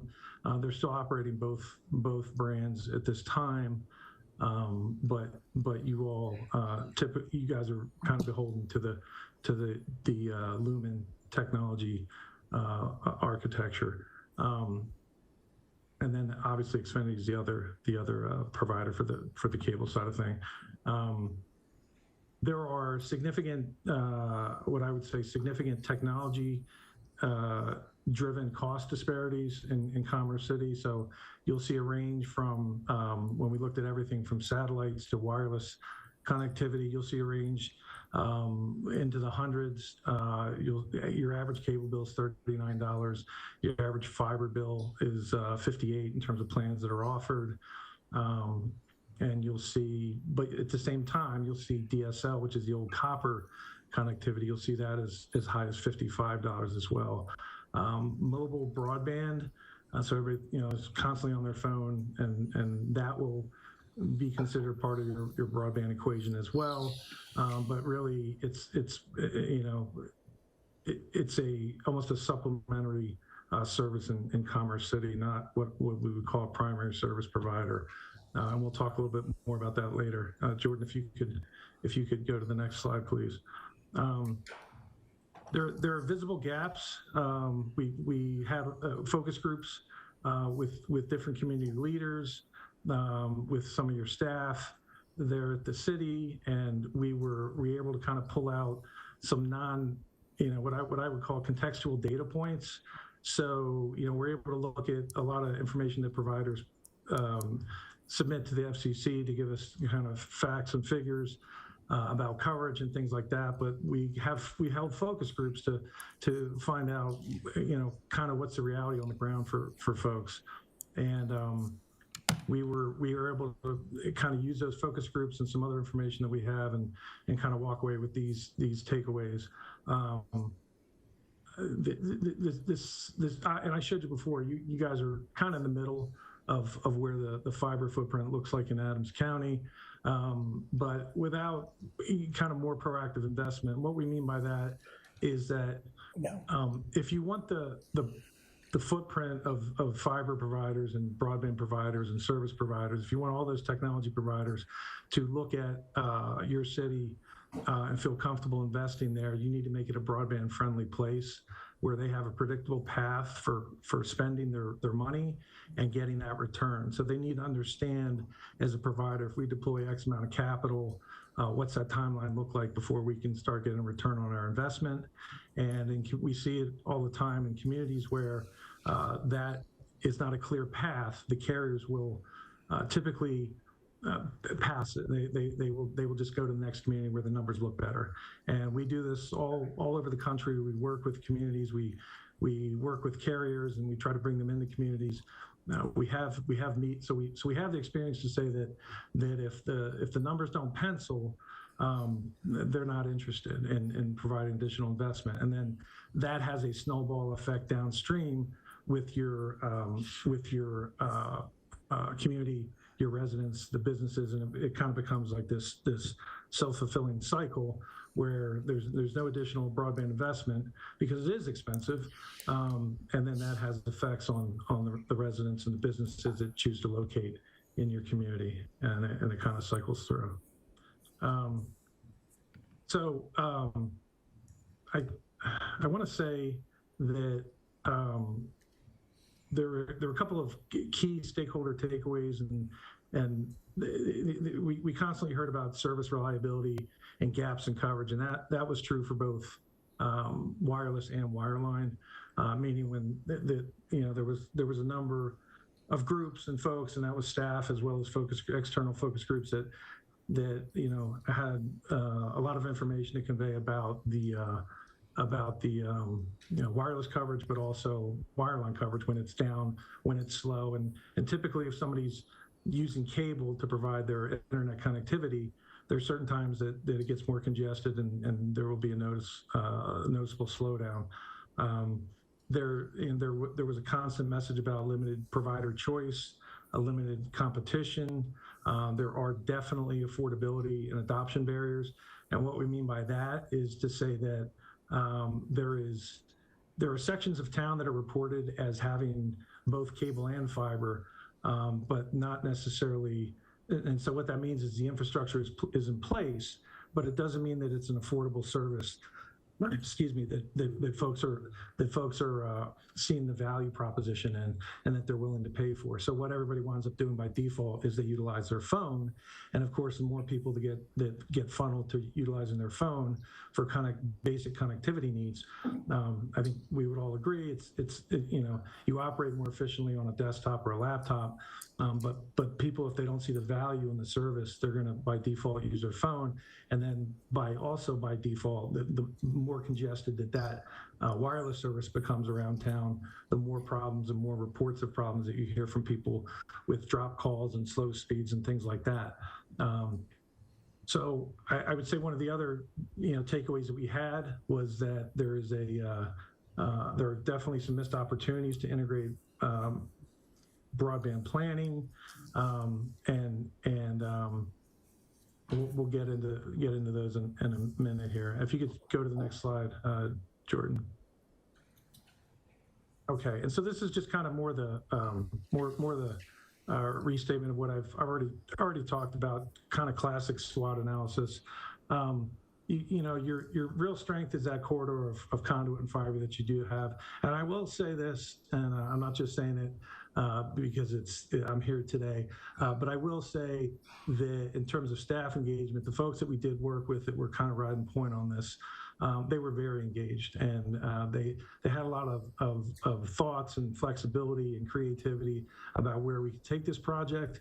And I think if council, would lean on them and kind of that attitude that they have about really bringing broadband in as a forefront in the community, I think that is a real. I think everybody from my team that worked with your staff thought that there was really some above level staff engagement. But you have a lot of weaknesses. You have some carrier problems, like all cities do. So it's not unique to you. So we're not comparing your broadband or mobile coverage to another city nearby. We're saying just as it stands, there's obviously some gaps and some problem areas that you have. Your like we talked about earlier, your fiber is not citywide. It's in pockets. And as far as your city network itself, it doesn't have a lot of redundancy built into it right now. So that is a concern for emergency services and future planning for resiliency. So the opportunities that we'll talk about, broadband friendly policies, centralized broadband infrastructure planning opportunities, which will hopefully at some point drive some economic development. And then on the threats, I talked about it a little bit a few minutes ago, this digital divide where there may be infrastructure in place where there's a cable service available that runs past a particular neighborhood, but there's lack of perceived value, so nobody's getting the cable service because they'd rather just, if they have a choice, everybody wants to have their phone. And so you're going to see that digital divide in particular areas in the southern portion of the city continue to widen as there's not an increased perception of value or service or ease of connection. And there's a lot of reasons that may exist. And like we talked about, there's not a lot of motivation on the carrier end. You have this provider duopoly where they're content right now because they're the only two major providers in town. So if you want to go to the next slide, Jordan. One of the things we were asked to do, and this is kind of going down one little rabbit hole here, and then we'll jump back into another one, is we were asked to look at we came to town, we did some drive tests, we drove around through most of your major arterials, most of your major highways, and all of that information, all of those visuals are available in your full plan there. But I wanted to put these numbers up for you to look at here, because it's kind of a summary of really what you have. Each carrier's kind of got its different mix of what is identified as speed, consistency, or signal strength, and that you see a greater impact on those disparities when you're talking about mobile traffic. So in your car versus at home or business, and the reason for that is you're obviously transitioning between cell phone tower to cell phone tower. So all the problems that a particular carrier does have are going to be increased as that signal gets handed from cell phone tower to cell phone tower. So things like latency, things like lack of coverage, things like drops, all of that is going to be magnified when you're in a vehicle or out walking versus if you're stationary in your office or in your home. So just some quick takeaways from what you see in front of you there in terms of what all these numbers mean. T-Mobile is your fastest network overall, but it also has your most drops below 2 meg in terms of you'll be fine driving along, walking along, and then all of a sudden your car will drop. We saw a lot of that along Highway 2, along 96th Avenue, Quebec and 72nd. There were noticeable drops. AT&T has moderate 5G availability, so not all of the signal most of the signal from T-Mobile or I would say the greatest amount of signal comparatively coming from T-Mobile is 5G compared to LTE, where AT&T is kind of right in the middle. But its upload speeds, it had the greatest number of instances where that fell below 2 meg. So that may suggest, and we're not certain about this because we don't have enough information from the carriers, but that may suggest that you have in the instance of T-Mobile, they may have enough towers, but they're backhaul. So the fiber is important because in the field, it's the connection point between towers. So your signal goes from your phone to that tower. It travels via fiber back to the operation center for the carrier, and it gets moved to the next nearby tower. And so what we saw there was indicating that it's possible that there may be some gaps in fiber connectivity that are creating some bottlenecks for AT&T. And so the user experiences, a lot of weak signals, slower data, reduced video resolution, and longer load times when they're trying to load something onto their phone. Verizon operates completely on an LTE network, has no 5G presence at all. So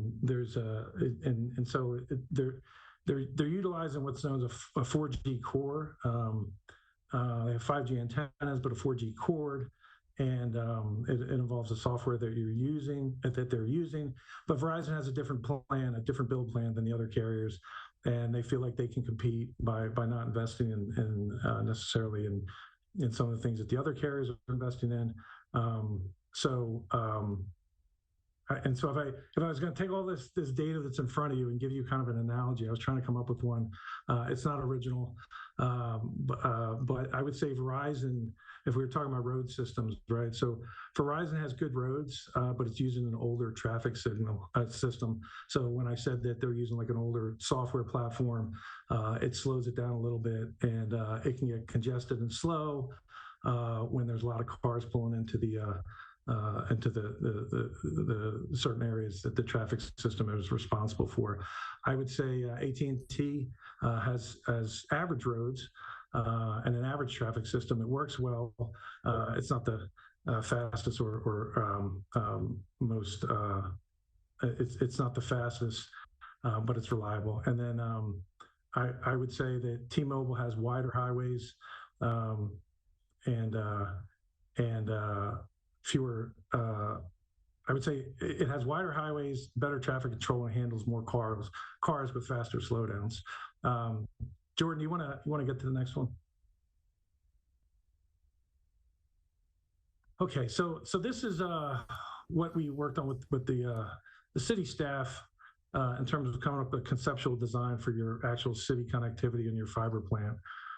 It connects essentially. What you see there is that along Highway 2 there, which is represented by the pink, that is your existing conduit path. And I think it's 104th Street as well that runs east-west. And all of the pink there is existing conduit that you guys have provided for yourselves or provided with partnerships with the Adams County, or the 911 service. What you see, that is the pink areas. You see a few green squiggly lines there. Those are our recommended phase 1 if you guys were to undertake this, and really that connects or reconnects. So it's 13 priority sites, but 3 previously unconnected critical city facilities. And it helps you establish some redundant network architecture. What you see there in the yellow is a kind of an optional route that if you guys are going to go down this road and you're interested in full redundancy, that will allow you to make a redundant loop going around the Arsenal wildlife, and you will be able to have a fully redundant, resilient network in case of emergencies or other events. So that is kind of your phase 1 that's and it's not a huge one. You can see it's only 9,600 feet of fiber for a cost of about 1.2 million. The larger yellow section there is, I'm sorry, the larger yellow section is called the Southeast Loop option, and that's a much bigger chunk of cost, but also it's potentially divisible by any kind of partner. So you're actually going outside of the city boundaries there, and you may be able to pick up some regional or state partners that are interested in partnering with you for some north-south connectivity. So that is kind of what we identify as phase one. There is an option listed there as a wireless point-to-point, where we recommended, there's two little, you can see two little green boxes, I guess, that are one in the northeast section there. We're not, there's no particularly identified detailed location, but the idea would be that if you built a wireless tower, you could provide redundancy for yourself by connecting those two towers with point-to-point wireless connectivity, kind of facing each other, and so that would save you a lot of cost. I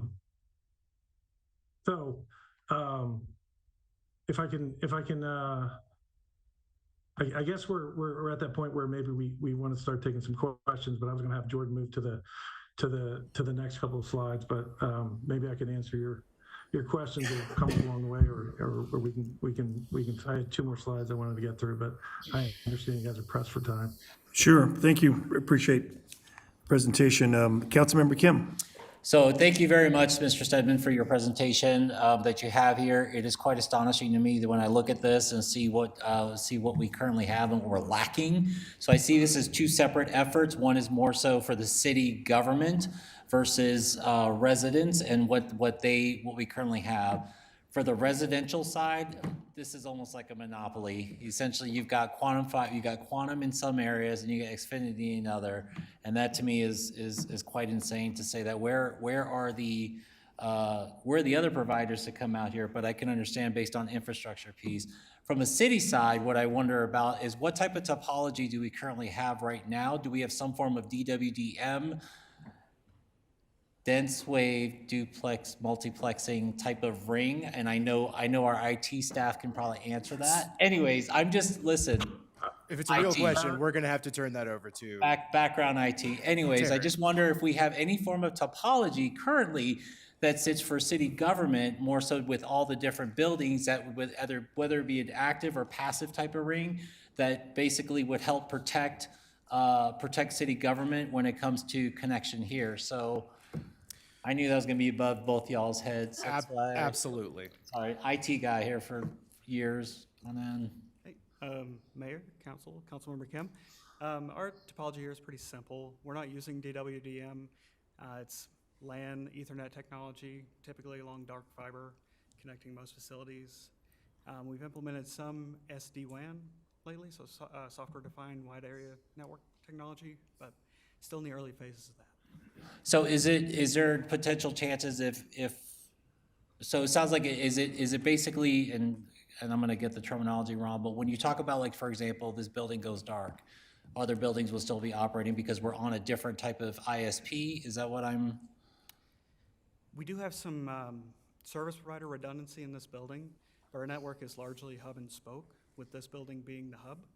So if this building goes down, service in other facilities will also go down.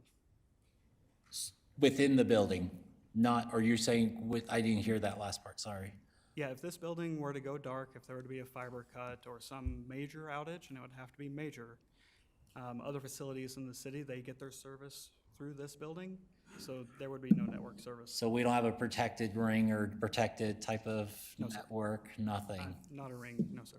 I know, sorry, I use the word ring, right, but I understand what you're saying. I mean, it'd be nice to have something where you have like different ROADMs potentially that's, connected around the city that eventually we'll be able to connect back here, and whether it's passive or active, you guys can, throttle the bandwidth and all wherever it needs to be. That is something that would be ideal. Yeah, this was quite an eye-opener for me in that.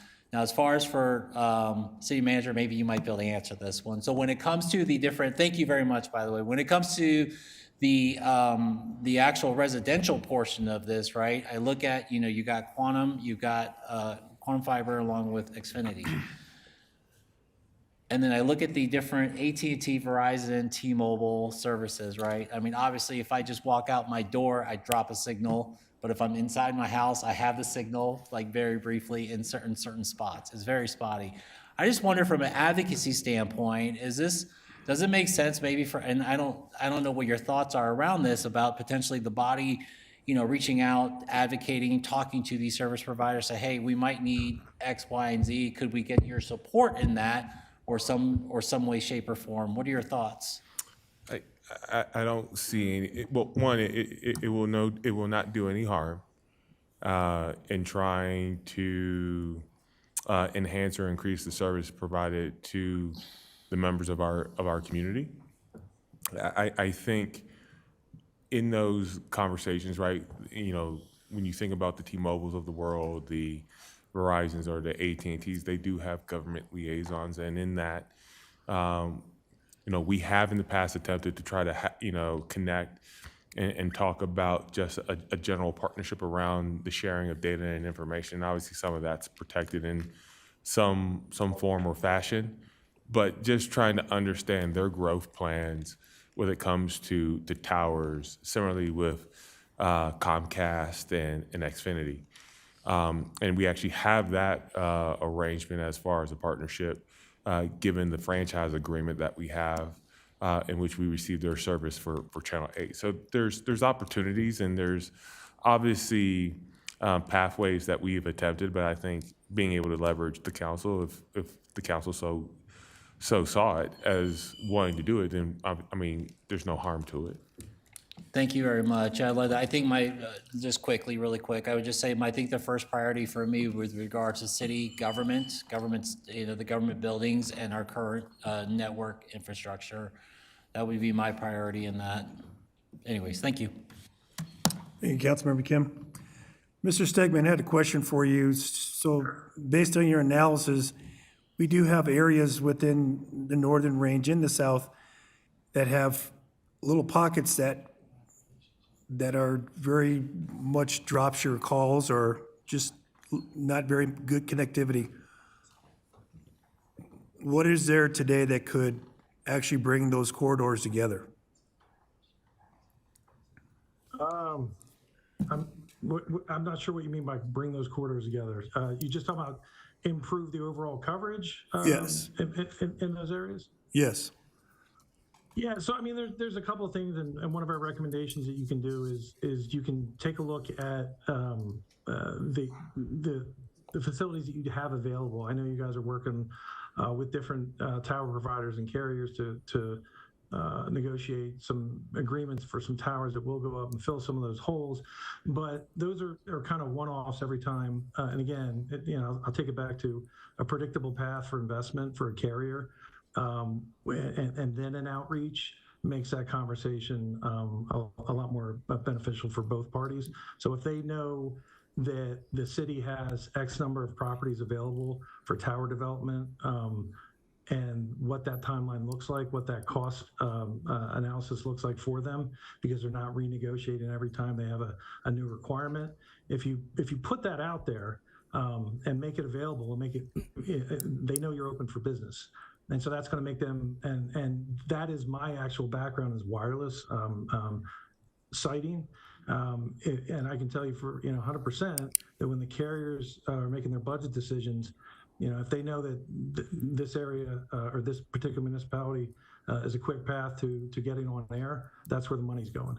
And if a particular municipality has a long zoning process or difficult negotiations or just expensive generally, if the city can provide a master agreement that makes those lease rates more digestible for the decision maker, then that's city.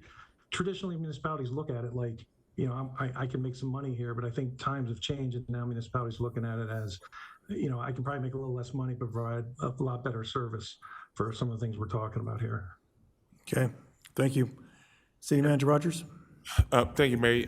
You know, when this master plan came in based off of the recommendations, the analysis, right? A lot of telling information beyond my pay scale and knowledge. But I think broadly what I was able to take away is that, right, we have a lot of opportunity, and there's obviously been a very low threshold in delivery for our current community as it's currently constructed, both in the core city and in the Northern Range. So it's identified some opportunities that we have to be thinking about how to lay the structural foundation to be able to grow this system, because when you think about broadband, right, not just the wireless connectivity that you get through T-Mobile and blah, blah, blah, blah, but the broadband, which provides an opportunity for stronger economic investment, but also being able to stabilize and grow through a municipal network, the opportunities that other partners can tie into, community organizations, your school systems, and so forth, to, once again, allow for their enhancements. It gives us that insight, and that's, I think, the big takeaway from us is now that we have a clear understanding of what our environment is, who works within our environment, we can now engage with the Colorado Office of Information Technology, who has a BEAD program, and a BEAD program is broadband, equity, access, and deployment. And they have received, you know, in excess of $400 million from the federal government to be able to expand this. So now when we start to think about this, how do we engage with the state? How do we engage with the federal government in support of how to create this structure and utilizing this data to show we have a duopoly. So we don't have a fair, for lack of better words, a fair market for people to be able to come in and have the accessibility and availability. But we have a plan of attack where we've identified how we can grow that. That still allows for effectively that competitiveness and to be able to actually identify certain projects that we can actually then go out to grant, like I said, both locally and or federally to support that. So once again, it's a first start, or it's a starting point for us in that sense of we know what we can do and trying to build that out over the next couple of years and thinking about our own infrastructure. We have a number of different towers in different locations, parks, even along a postage stamp piece of property at the intersection of Tower Road and 88th, where we have towers, and we negotiate as part of our agreements co-location so that we're creating that network, that intersection. So once again, starting point, not necessarily looking for a conclusion right now, but just knowing that this is the start of more work for us to come and how we actually get to that actual infrastructure or implementation of it. All right. Any other council members have questions? Okay, thank you, Mr. Stedman. Appreciate your time. Thank you, appreciate it.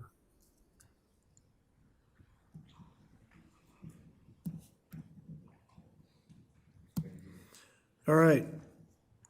Up next, fourth quarter financial report. Invite Teresa Wilson, Finance Director, make a presentation.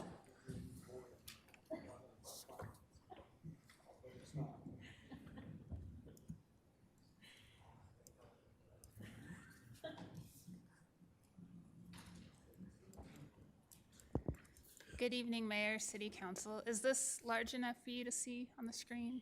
Perfect. Okay, wonderful. Well, I'm very happy to be with you tonight to share the fourth quarter 2025 financial report. It's very important to keep in mind that these are unaudited actuals. Our audit is actually going to be in full swing next month. Our financial auditors from Plant Moran will be on site beginning on the 5th until the 24th. We're hopeful they won't be here quite the full time, but that's what they have scheduled in case they need that long. So we're excited to get that process officially underway. We will be bringing the audited financials in the form of our comprehensive annual financial report to you all at the end of June. So that's when everything will be completely audited and finalized, and we look forward to that presentation early this summer.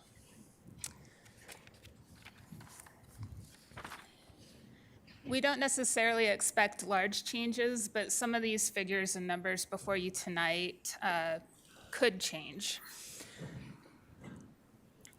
So this very first page of the financial report provides an overview of the city's general fund. And the city's general fund is the city's main operating fund that houses the expenditures and revenues and activities of all of our main city departments outside of internal service funds and other minor funds. But this is the bulk of the city's budget and where most of our attention is duly deserved. So a key takeaway when you look at this is you will notice when you look at the total revenues line, that third column of numbers will show that our total revenues exceeded budget.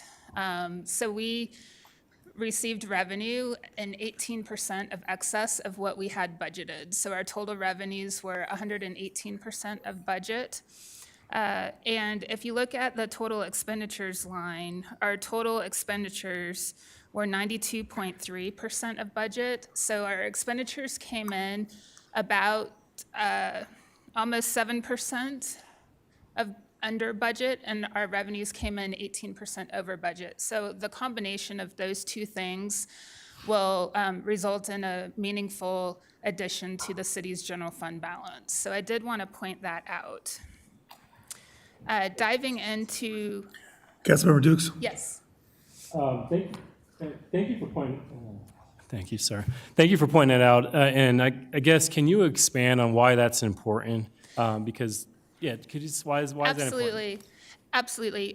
Historically, we have taken a conservative approach to projecting revenues. And partly that's because we don't want to get too crazy with increased revenue projections in the case that we don't meet those revenue projections. Because if we do not meet revenue projections, we would have to be dipping into fund balance mid-year to balance the budget, or if the situation were severe enough, we would have to look at what mid-year corrections we could make to slow down expenditures so that we can get that situation under control and not go over budget in the middle of the year. One thing what we've been doing over the past several months is finance is meeting with economic development staff on a monthly basis, and that is so that we can really collaborate with our economic development staff partners and get a better lay of the land about what is happening within the economic development world of our city so that we can help use that information and collaborate to help better inform our revenue projections. I would say it's always a good thing if our revenue on an actual basis comes in higher than budget. 18% higher is pretty significant. So that is something that we definitely want to take a look at and see what we can do on the revenue projection side to better project our revenues. We do have some significant kind of unique one-time things that happened in 25 that help explain that 18% increase on an actual basis over budgeted revenues. But if I back out those one-time things, we'd still be looking at a 9 to 10% revenue actuals in excess of budget. So I think a more comfortable place for that to be would be 5 to 6%. And that way, on revenue, okay. And that way we could better budget that anticipated revenue during the year, whether that's to use on operations or capital projects or whatever council priorities there might be that we could put those funds toward. The good news is those funds aren't lost. They'll be in fund balance and they'll be able to be appropriated and allocated by city council as part of the 27 budget process. So does that help answer your question? Yeah, it does. And I guess what I'm hearing, I'm recapturing what I heard is, like on a broad level, the philosophical approach for us as a city has led us in a favorable financial situation, right? Because we're worried about 18% of revenue coming in, which is exceeding our current budget, where we could get down. But that's a good problem to have because it's not lost. It could move forward. And the other thing I'm hearing that's clear on this projection is that it's just being fiscally responsible, right? It sounds like we are making financial decisions that are in long-term and short-term beneficial for our city. Is that how I'm reading this for 2025? as a finance director, I would much rather have this situation than be coming to you in the middle of the year to tell you we have to make cuts to get in line with our revenue actuals as they're coming in throughout the year. And then give it a context of what other cities around us are needing to do that. Like, we are not in that Absolutely. position. We're actually discussing reducing our revenue. Like, how do we reduce the revenue Absolutely. entitlement? Okay. Thank you. Yeah, in other jurisdictions I've worked for during my career, we have not had the healthy reserve levels that we have here. We have not had the situation that I have had the pleasure of experiencing here. It's been quite the opposite, where we're having to make significant budget corrections to properly allocate city reserves and that sort of thing. So, one thing I can say with the absolute utmost confidence about our city, due to the great management that we've had, is our financial situation is very good. Our reserve levels are very healthy, and it makes it a pleasure to serve as finance director here, quite frankly. Yeah, no, I appreciate that, and I want to pause and really talk through that, because I think sometimes there's a misunderstanding that the way things are being spent at the city level, that there's not a plan, or Absolutely. like, or we're challenged with our spending, and that's not the case, and it hasn't been the case for several years here in the city. But thank you for explaining that. Absolutely. And showing that and highlighting that. Thank you. Absolutely. So on this page, the second paragraph at the top, I'm not going to read it word for word, but that's a good paragraph to take a look at. It does explain some of the increases in the revenue categories that you see below. And just to point out, taxes came in 10% higher than budgeted. That's all taxes, sales use, property, and some of our more minor taxes. And then licenses and permits came in higher than budgeted, 25.6%. Charges for services came in 45.5% higher than budgeted. That is due to higher than expected plan check and zoning fees, as well as higher than projected revenue for Parks, Rec, and Golf. If you'll recall, not knowing what would happen with the golf clubhouse, we lowered our revenue projections to account for that, the restaurant closing and that sort of thing. We were trying to anticipate that impact. That did not happen, so those revenues did not dip like we were predicting they might. So that was a big change there. Our investment earnings came in significantly higher than budgeted. We do a year-end market adjustment to record the actual value of our investment portfolio based on the 12/31 market value of that, and that's why that is higher, but it is a book entry. Yes, Mayor. Thank you. One more question, Councilmember Dukes? Sorry, I appreciate the investment, but you said something right before that the Parks, Rec, and Golf, the restaurant, and the clubhouse actually performed better than anticipated last year? Yes, that's because we intentionally lowered revenue projections for the restaurant, thinking that it might be closed for a portion of the year due to the renovation, but that did not happen. Okay, thank you. Yes. Perfect. And then on the expenditure side, the departments that are notably under budget, which isn't a horrible thing, but those are general administration, finance, and community development. Those are the areas where we have ARPA dollars budgeted for ACT program items and so forth.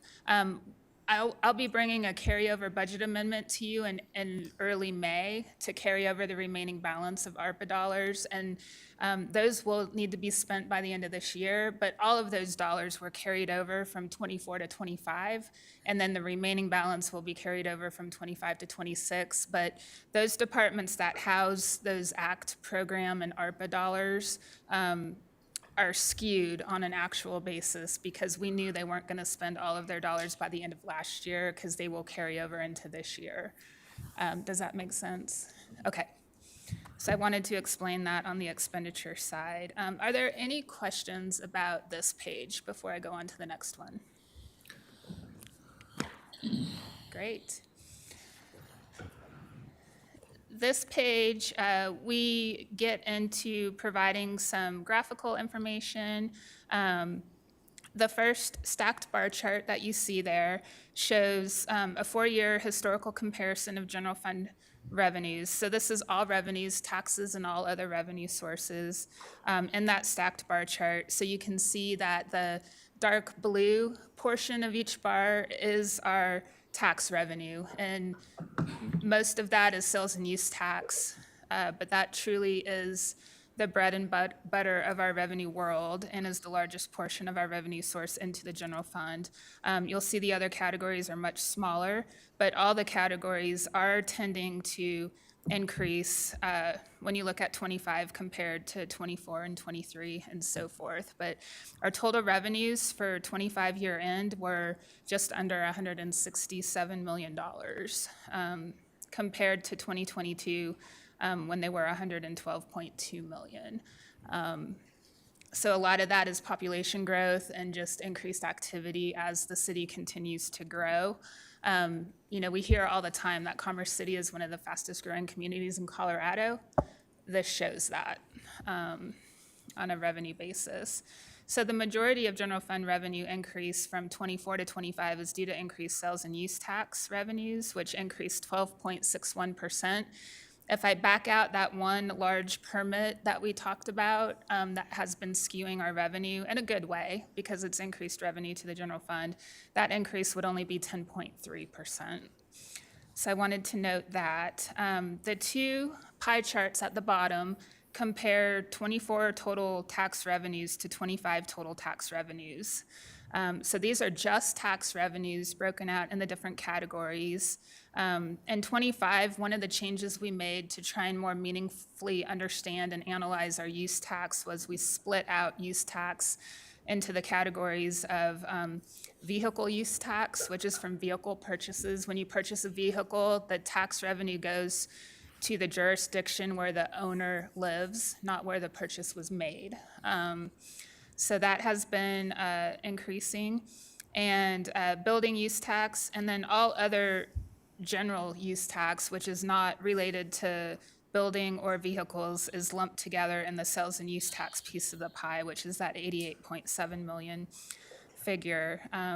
If you look at the yellow piece of the pie, that is our building use tax, and that's where that large permit revenue is. So you can see that's why that's a little bit bigger than last year on a comparative basis. So I did want to point out those observations. Are there any questions about this page before I move on? Very quickly, and this is a question I have for you, Teresa, maybe that you can explain. When we think about use tax is, for the lack of better words, very simplistically, a once in time charge that we receive, right? It's not a renewable source. So what feeds into that fund is the development activity that we experience within our community. So I think for me to you all, I think what's important to understand, that yellow triangle, that yellow slice makes up a considerable aspect of how we think about the provisions of our services that comes from the basic model that's been established by the state that we carry forward, which is Colorado is a growth forward state. Commerce City is a growth forward city.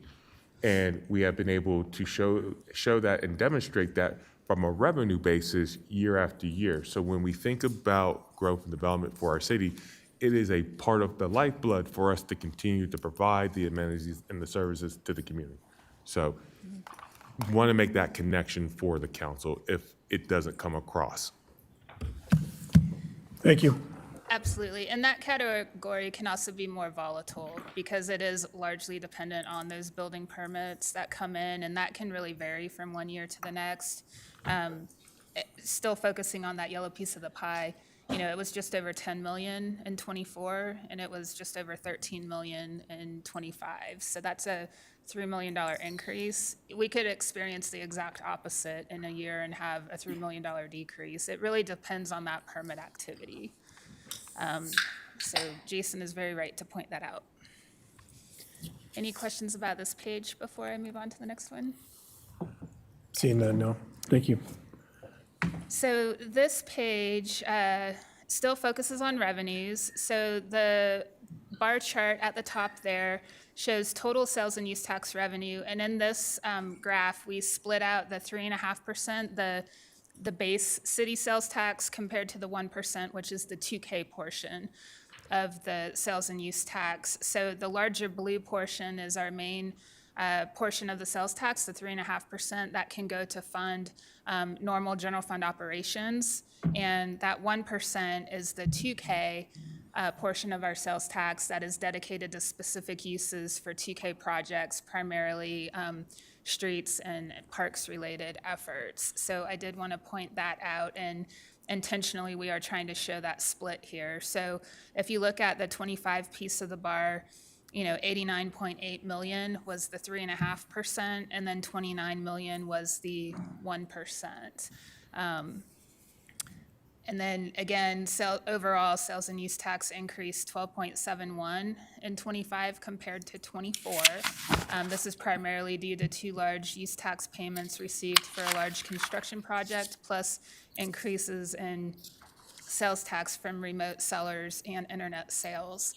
One thing I want to point out that in the time I've been here with the city, our sales tax accounts and our sales tax software, that vendors will open an account to be able to remit their sales tax to us on a monthly, quarterly, or yearly basis, depending on the amount of sales they have. The number of sales tax accounts we have has increased from 4,000 to over 10,000. And a lot of that increase is due to remote sellers. So sellers that are outside of Commerce City and outside of even Colorado that are opening sales tax accounts with us to properly remit their sales and use tax to us. We've been experiencing a big growth within that remote seller area. If you recall, a couple years ago, council adopted some ordinances to amend the tax code to incorporate the Wayfair decision and the marketplace and enable this. So that has really helped us from a revenue standpoint. Any questions? Councilmember Dukes? Thank you. Just a quick question. With that, the remote sales conversation, and it's continuing to trend, are you connecting, or are we connecting with our economic development team? Like, do we need another strategy around how we approach businesses or our work differently to keep that trend going? Absolutely. Not so much with remote sellers because they're not within the city, but definitely within the in-city business community. One thing I have tasked our tax manager, Ken, with is working with the city clerk's office and economic development to create like a welcome packet for new businesses to the city, to include, all kinds of good information about the city geographically, demographically, and to provide instructions on how to create a tax account, how to remit sales tax to us, and who to call if they have any general questions about certain topics within the city. So that is one thing that'll be a cross-departmental effort that we're working on. And with that effort, are you working with nonprofits in our community too yet? Or I guess my question is around, is it in multi-languages? Is it bilingual? Is that how we approach it? Absolutely, absolutely. We, I hadn't thought about the nonprofit connection. I was focused more on the business community and sellers. But on my tax staff, I have 2 bilingual staff members, which has been a huge benefit to the finance department in reaching taxpayers who do only speak Spanish, and that is something that we will continue. But my tax division is comprised of 12 staff members, and 2 of them are bilingual. Okay, thank you. Yeah, absolutely. Councilmember Teeter? Yeah, I was just curious, what do you contribute the decrease in the marijuana tax of 16.43%? We noticed a big increase in marijuana tax during COVID when people were shut down and stuck at home. And since then, we've noticed a pretty consistent decline in that revenue. I'm not blaming it on COVID, but that's one thought. Now that everyone, is kind of back to normal. And part of it too might be that it's not something that I've seriously studied, but it could be that other shops have continued to open in jurisdictions around us and kind of caused, other opportunities and places for individuals to buy those products. And it could also be that, legal marijuana has been around a while now, so maybe the fascination or kind of novelty of it is worn off a little bit. I don't know. It's probably a multi-factor thing, but it's not something that we've studied internally too much. Since the introduction of this, and Deputy City Manager Carson and I were just talking about it briefly, we have seen a decrease year over year. And like I said, the introduction of other municipalities, introduction of new stores, but also the introduction of other states taking on the practice of both recreational and retail marijuana sales, where there's, been a heightened level of traffic, travel to the state because of the benefit that it provides. Is no longer necessary that you see more and more states adopting these practical standards, and, it's being debated at the federal level for, allowance across the entire country. So you're going to see those slight deviations in our revenue, and this just continues to be the case. So it's not been a heavy reliance for us as we continue to think about it going forward. That makes sense to me. Just the other states are taking away the business. Absolutely. Yeah, we just reported out today there was an 18% drop from last year. Yeah, I believe marijuana it. sales. I believe it. The bar graph at the bottom shows our sales and use tax revenue by industry sector.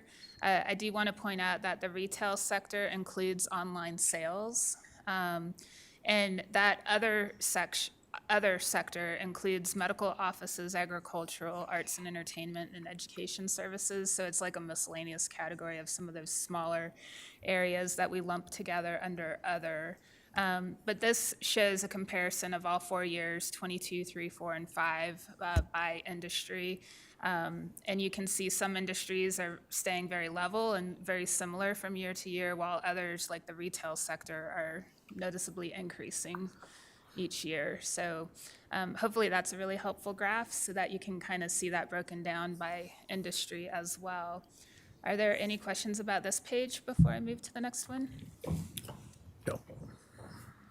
Great. So continuing on with general fund revenues, on this page, I just really want to point out that 25 was a really good year for use tax. The two side-by-side pie graphs toward the top of this page show our sales and use tax revenue by industry broken out graphically in a pie chart comparing 25 year end to 24 year end. So you can kind of see what that looks like from year to year. Building use tax increased 16.9%, 25 over 24. So it was a really good use tax year. Again, that's due to a couple really large construction projects. One was a factory modernization and one was a multifamily unit project. So those are very much contributing to that increase. The bar graph at the bottom, within our general ledger in 25, we created additional accounts to better track use tax so that we could really look at building use tax compared to vehicle use tax, compared to general use tax, which is all other use tax that's not building or vehicle. So we can really look at those key segments of our total use tax and understand that. And then the line graph at the bottom just shows our total sales and use tax on an annual basis. So you can see between 22 and 24, we were seeing, that slight decline. And then 25, we definitely have an increase there. And again, use tax can be more volatile than other revenue sources. It very much depends on, building permits and other activity that can change more from year to year. And if I may, a simplistic way of looking at this, and I can't say that I've coined it, but it is widely known within the development community when we think about this building use tax, is the 3 Ps. People, planning, and politics either create premium risk or it creates predictability and certainty of the process.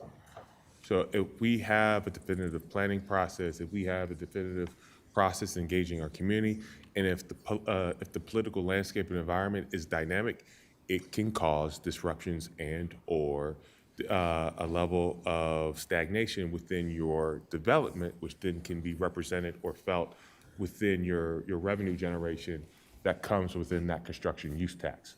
So understanding that, I think it's very critical for us, and as we have the conversations around economic investment with our community development team as well as finance, being able to create that predictability is where we are trying to balance our processes in support of ensuring that we're delivering a budget that's maximizing and optimizing on the different forms of revenue, particularly this one form that you've heard that we've seen such a significant increase in. Absolutely. So any questions about this page? Okay. Now we are getting into general fund expenditures. So at the top of this page, we break down our main expenditure categories. I do, a lot of these are very intuitive. However, I did want to mention that supplies and services are those tangible goods, things that we buy that we can touch, tools, equipment, and so forth that we use to provide our services on a daily basis. And then purchased services and charges include contract services. So when we hire consultants to help with a study, and then cost allocations for the internal service funds, which include IT, fleet, facilities, and the benefits fund.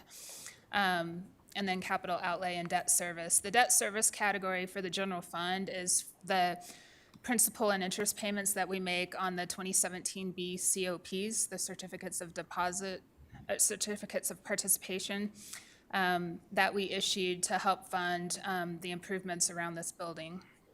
So wanted to mention that. Overall, expenditures in the general fund increased 5.34% from 24 to 25. General fund expenditures were 9.7 under budget when compared to budget. And some of that, again, probably about 4 million of that is the CARES Act, not CARES Act, but the ARPA funding that we'll be carrying over into this year to spend the remaining of.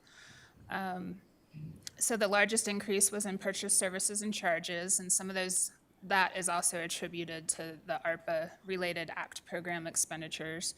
But the bar graph here at the bottom shows those expenditure categories in a stacked bar graph fashion. So you can see how those categories change from year to year for that 4-year comparison. Total general fund expenditures in 24 were 110.9 million compared to 116.9. The categories that increased the most were salaries, benefits, which are related to salaries, and then the purchase services and charges. And not the entire purchase services and charges increase, but a good chunk of that is due to the ARPA program expenditures. Any questions about that page? Great. Now we're getting into the capital project fund. Our capital expenditures fund houses all of our large capital projects. This, similar to the general fund financial overview, this is set up in the same format so you can see revenues and expenditures. We do break revenues down by high-level category, and expenditures are broken down by department. It should be no surprise that Public Works is our main generator of capital project expenditures. And one thing I really want to point out, in 24, we spent 12.6 on Public Works related capital projects. And in 25, we spent 32.9. So we have really stepped up the pace of capital project expenditures. A lot of that is around the Cinderella bond projects. But it has been a really great year for making progress and headway on a large number of capital projects, and you can see that in these expenditures. Overall, we spent 23.7 million in 24 on capital projects compared to 46.6 million in 25. So comparing 25 to 24, we doubled the amount that we spent on capital projects. And that's been very intentional due to a lot of great leadership from our management and direction from council to try and make serious progress on a variety of capital projects. And you can see that pan out in the expenditures here. The amended budget for Public Works includes funds appropriated for CDOT federal pass-through grants for the Chambers Road widening, Highway 2 median, and 88th Avenue widening projects. And the large budgeted net loss of revenues over expenditures appears strange due to CIP projects appropriated in prior years. It's not an over-budget situation. Projects carry over from one year to the next, and it's the use of fund balance that helps keep those moving forward. So it looks strange, but it's really well accounted for. And then spending, I went over the increased spending on capital projects, but that, when I was looking at this again today, that just really was eye-opening to me, that we literally doubled what we spent on capital projects. So I think we all have a lot to be proud of for that. Any questions about that? Councilmember Dukes. Just a quick question. I mean, you mentioned that we should be proud of the capital projects. I want to maybe put a finer point on that. What this means, I see the overview at at the top, that things are moving forward in some big capital construction, and this is across our whole city, right? This is like big projects that you said we increased the investment this last year, right? 25 over 24. 25 over 24. And I noticed the Highway 2 median, the 88th Avenue widening, and that's in conjunction, I know when we were in DC, we were talking about segment C, and so this is a part of that support with working in our south part of the city as well, right? And Highway 2 is right. Is that correct? I believe so. My geography is not as good as Jason's. I think you're spot on. Okay, thank you. Perfect. All right, well, this next page provides some of the same information graphically, just to provide it in a different way for visual learners, but the two pie graphs at the top compare 2025 year-end capital project expenditures by department on the right compared to that of 24. And again, by far the largest piece of that pie is Public Works. Those road projects and other great things that Public Works is working on do not come cheap. Below that is a stacked bar graph that shows a similar comparison of expenditures by department across the years for 22, 3, 4, and 5. And so you can see where 25 expenditures have really shot up. So we've all worked hard throughout 25 to make a good deal of progress on those capital projects. And then the rest of this page and on to the next page are just more detail on specific capital project updates. So I'm not going to go through those line by line, but they're there for you to review. And if you have any questions, we are happy to answer those. There is also a PowerPoint presentation included in the packet for this item tonight. I have not gone over that historically. It does go over some key economic updates and hits on some of the highlights that we just reviewed by going through this report. But so far, as I've presented this on a quarterly basis, we've determined that going through the actual report from top to bottom seems to work really well. But as always, I welcome feedback. We redesigned this report at the beginning of 25 to make it more meaningful, and we've gotten positive feedback on it from council each quarter we've presented it, but we always strive to be better. So if you have any feedback, we welcome it. City Manager Rogers. I just want to take a moment to thank Teresa for the work that she's presented in front of you. You know, I look at her as a decision architect when it comes to the budget, and that decision architect is to help you all understand the data, frame the data both in a quantitative but also a qualitative measure that helps you from your policymaking decisions on this. And I've challenged her to bring that product in high quality as it always is to you. So I just want to give her flowers for the work that she's presented to you all on a quarterly basis, because hopefully it is daylighting and providing to you all information that gives you the opportunity to be able to communicate with your constituents and or to be able to understand the work that is being put into the development of the budget, the curation of the various aspects.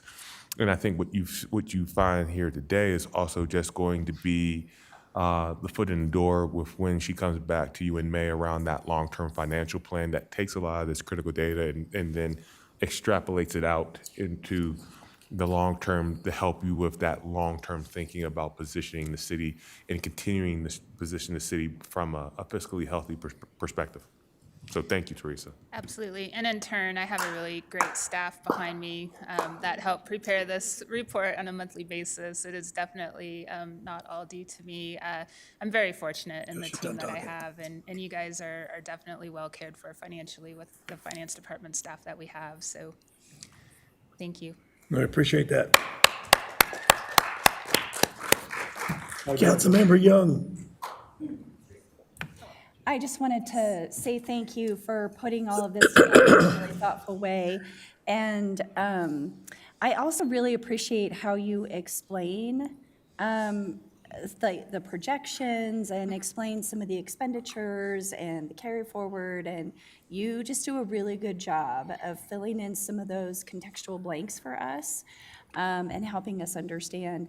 I do have a question. I don't know if I'm gonna ask it right, so if I sound dumb, I sound dumb. Who No, cares? there's no dumb questions. So the Cinderella 2K projects, right? Yes. So what I'm understanding is that that money is money that has been invested over Mm-hmm. the years. And so what we're seeing being spent is the money that's been invested over years. and that Yes. We've, I guess, pulled out of that, right? Absolutely. When the voters passed the original 2K measure in 2013, had to make sure I got the year right. We issued the revenue bonds for that in tranches. So we issued the first big tranche in 2014, the second big tranche in 2016. We issued the final tranche of that voter-approved debt in 22.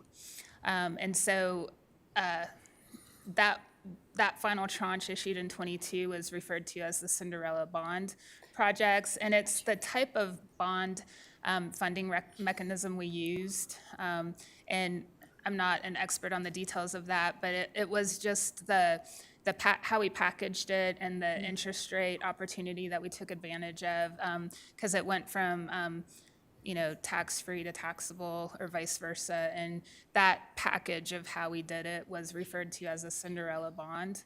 And so that final tranche is those projects that we're spending down now. Great. So does that help? That helps a lot. Thank you Perfect. so much. Well, Great job thank you. tonight. Thank you very much. I appreciate that. Yeah, and to your whole team, too. Thank you. Okay, Councilmember Guardiola. Thank you, Mayor. And again, great job on this presentation and all the great information. I guess my question is for maybe City Manager Rogers. Is this going to be published anywhere? I think some of the public comment,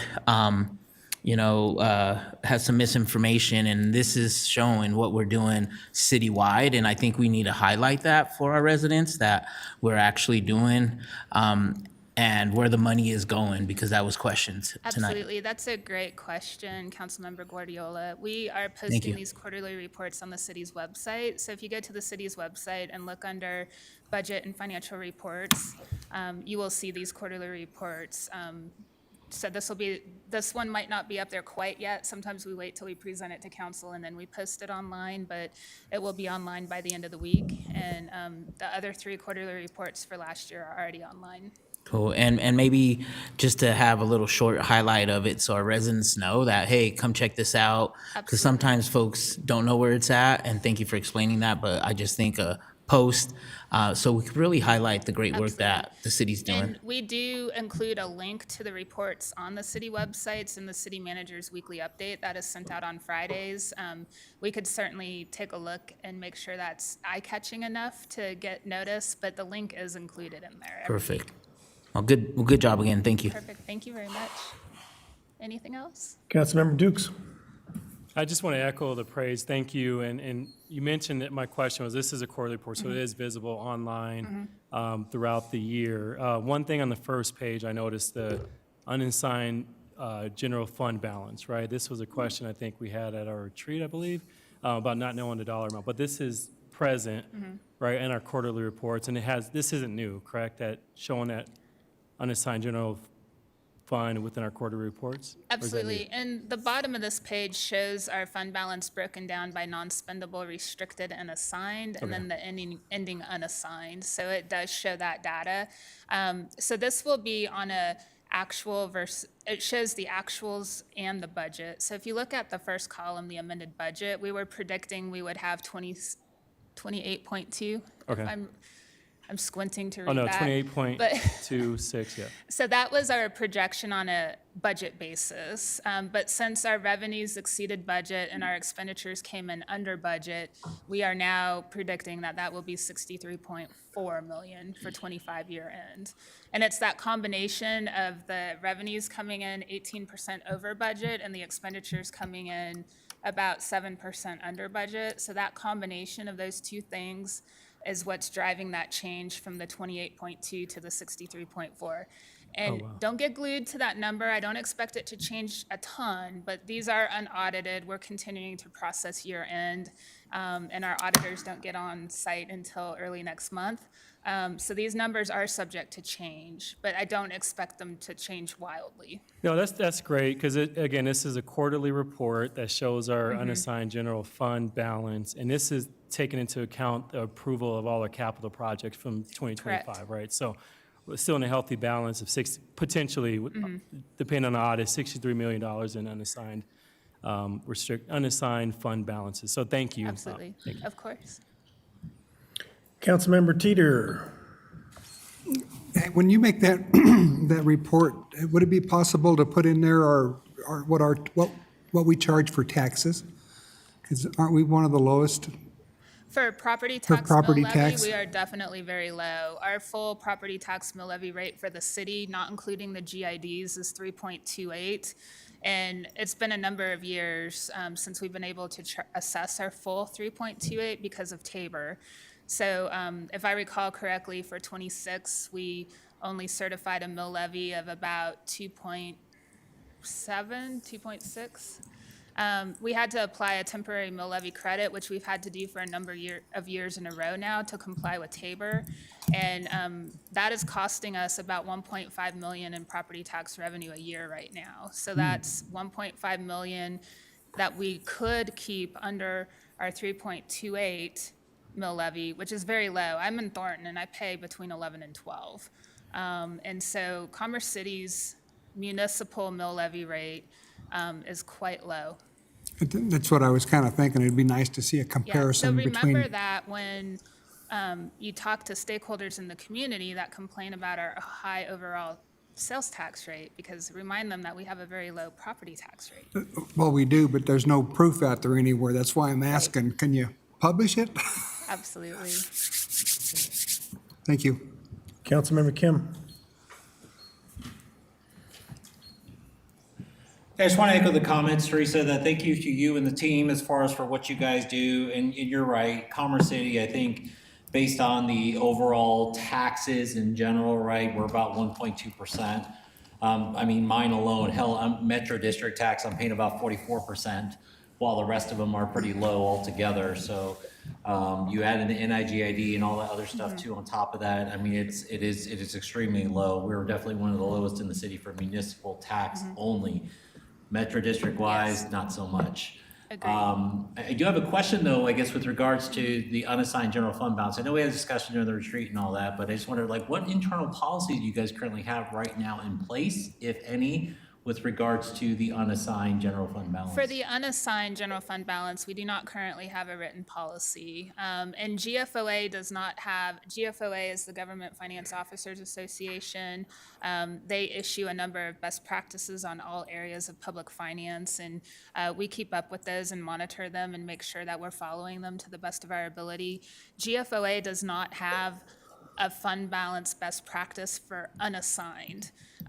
Because really, unassigned is what's left over after we've met all of our other reserve and fund balance designations. So literally, and I wouldn't advise this, but literally we could spend every dime of the unassigned and still have a very healthy fiscal outlook because we have reserve levels for everything else. But that is one thing that I've been talking with Dylan and Cheryl about, and we will be putting together a recommendation around that. With the long-term financial plan, that's not something I can commit to focusing on until this fall. But just for now, keep in mind that the unassigned is everything that's left over after all of our other obligations and reserves and fund balance designations are met. When I was in, I won't say the name of the community, but my former government that I worked for, our unassigned fund balance was next to zero. And so to be working for a community that has a healthy unassigned general fund balance, very refreshing and amazing. And it does take, it's cumulative too. So it's like a savings account, and it does take a while to reach that threshold. So it's not something we would want to spend all of overnight, but just based on some preliminary conversations that I've had with my executive leadership, I think we currently feel like a comfortable place to be with that is we wouldn't want it to be lower much lower than 30 million or 25. But there's not a specific policy in place around that. Someone's freaking out, but that's okay. Well, So yeah, I guess don't I'll look just up. say that, I mean, great job, everybody. Great job to you Thank and the you. staff, of course. You know, just to give it in dollar format, my 3,000 square foot home, I pay $117 only just for the Commerce City, right? Metro District, North 3 Metro District 1, I pay $4,405. In total, I pay almost $10,000 a year. So yeah, we are considered property tax overall as a high, but for Commerce City itself, we're pretty low. Yeah, absolutely. So I understand that. Thank you. Great. And a huge thanks to Val, Chris, and Ken. I know they're listening. So they've put a lot of work into this too. So a huge Appreciate you thanks guys. to them. Yeah, thank you, Teresa, for you and your team. It's a lot goes into, especially with the audit and all that. And just want to ask the city manager, we have a civic academy, we have our citizens come and participate in different departments and all that. Is there a topic on finance department? Yes, sir. Okay, because you can highlight the direct and overlapping of our governmental activity debt, which is all the different entities, school districts and metro districts. Yes, we do have a slide on that. We presented on February 25th. So Okay. I think we were toward the beginning of the itinerary for that. All right, very good, yes. And then our general obligation bonds in 2015 were 94 million. Now they're probably close to 52 million for 2026. The geo debt, the only geo debt we have is in the NIGID. Yeah. Are you Well, no, not the Northern Infrastructure General Improvement, not that. It's, it would be, or I guess the Cinderella bonds. Yeah, Yeah. we issued the Cinderella bond tranche that was issued in 22 was a total of 37.5 million. Mm-hmm. I don't have the current remaining balance of that in my head, but I could look that up for you. Okay, I appreciate that. Yeah. I think what we can call out is that the majority of that Cinderella K is tied up in the 96th Avenue project. We have about 19.6 that was in that. We had the Monaco Park expansion that was a part of that project basis. Second Creek Farms Park, which will be underway this fall for construction to be delivered next year. And then we had the widening or the roadway reconstruction project of 56th Avenue. And then we had an underpass project. Okay, well, I appreciate that. And it's important to keep in mind that the revenue bonds that we've issued based on that 1% 2K portion, we'll be making principal and interest payments on that until 2046. Yeah. And I plan to even be retired by then. So, so just keep that in mind that although the projects will have long been completed by then, we will still be paying down that debt Sure. until 2046. Okay. All right, thank you. So, Do you want to switch chairs? Do you need to take a break? All right, we are ahead. We'll go ahead and take a 10-minute break, okay? Because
All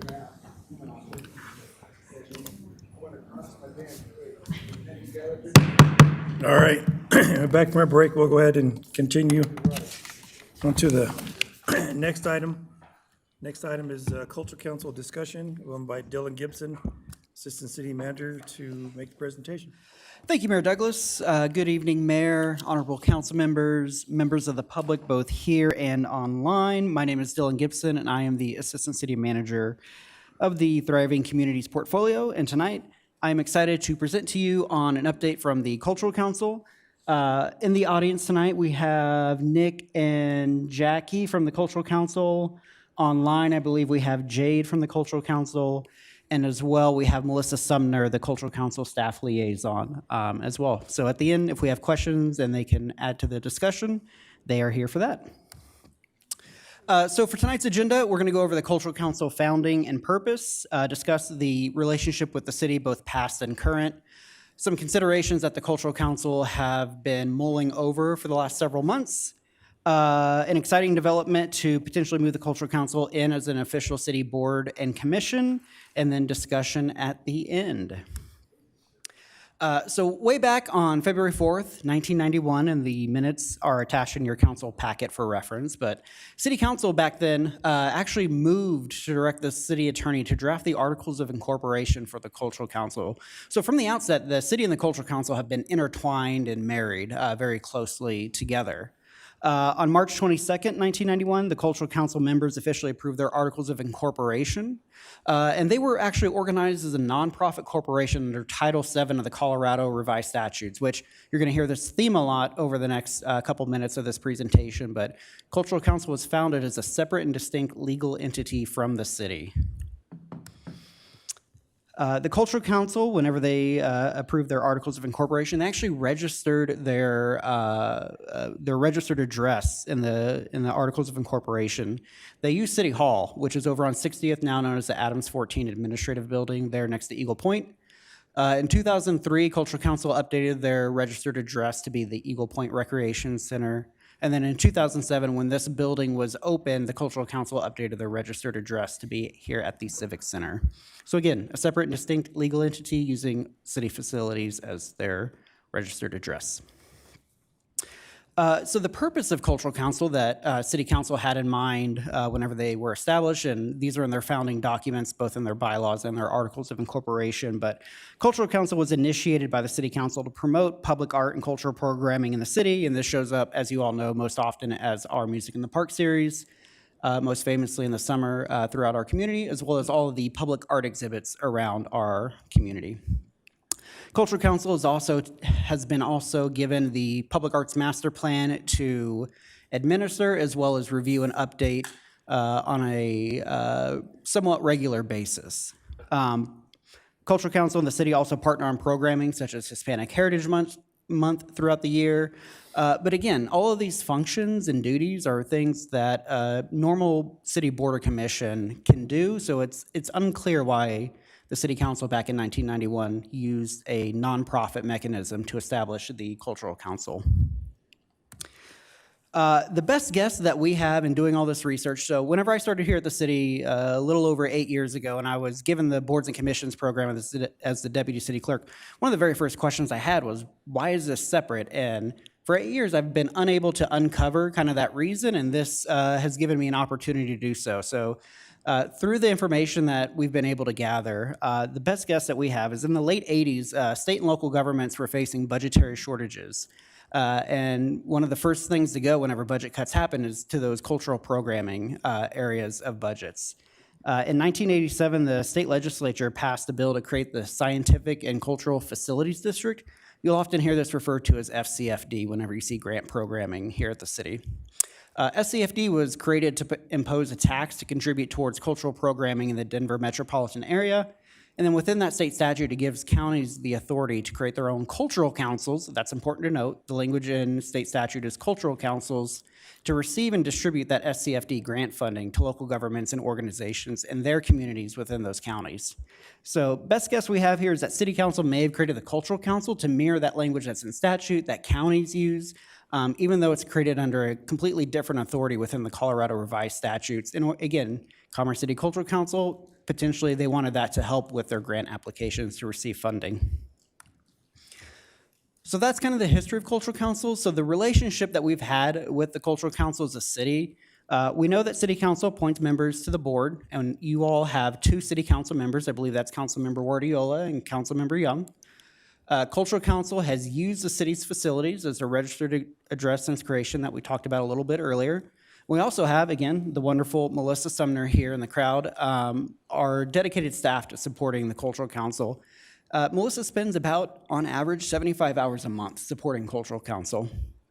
Again, supporting a separate and distinct legal entity.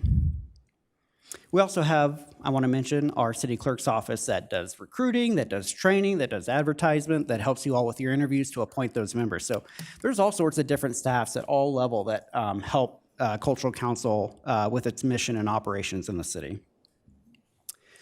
To provide a little additional history, in 2017, the city created Melissa's position specifically to support cultural council and other boards and commissions, such as our senior commission. Again, the city partners with the cultural council on music in the parks and other events. The city actually dedicates a small amount of funds to the cultural council every year as part of your city council budget. And then as part of your 2024 to 2028 strategic plan, one of the objectives in there is to expand and bolster public art programs to celebrate city heritage and culture that cultural council fits into. So some considerations that cultural council has been mulling over for the last few months, and we had a conversation with them a couple months ago, but these city resources that we've talked about over the last couple of minutes are not offered to other nonprofits in the community. The use of city funds require the procurement procedures to be followed. Right now, we're right at that threshold where we don't have to go through a formal solicitation process.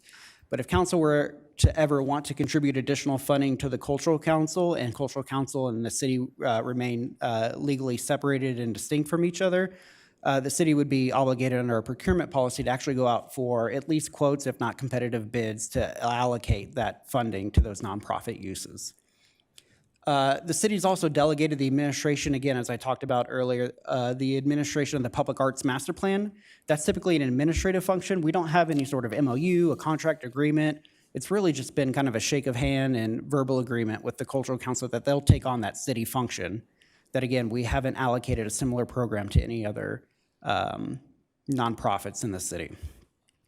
Additionally, Cultural Council, they're members, they're volunteers, but they're often the ones that really help write and submit those grant applications, which takes a significant amount of time. The city, we now have our wonderful Jenny Penincello, our grants administrator here at the city, that would be able to help Cultural Council with their grant applications moving forward. But again, that's a service that we wouldn't normally provide to another nonprofit here at the city.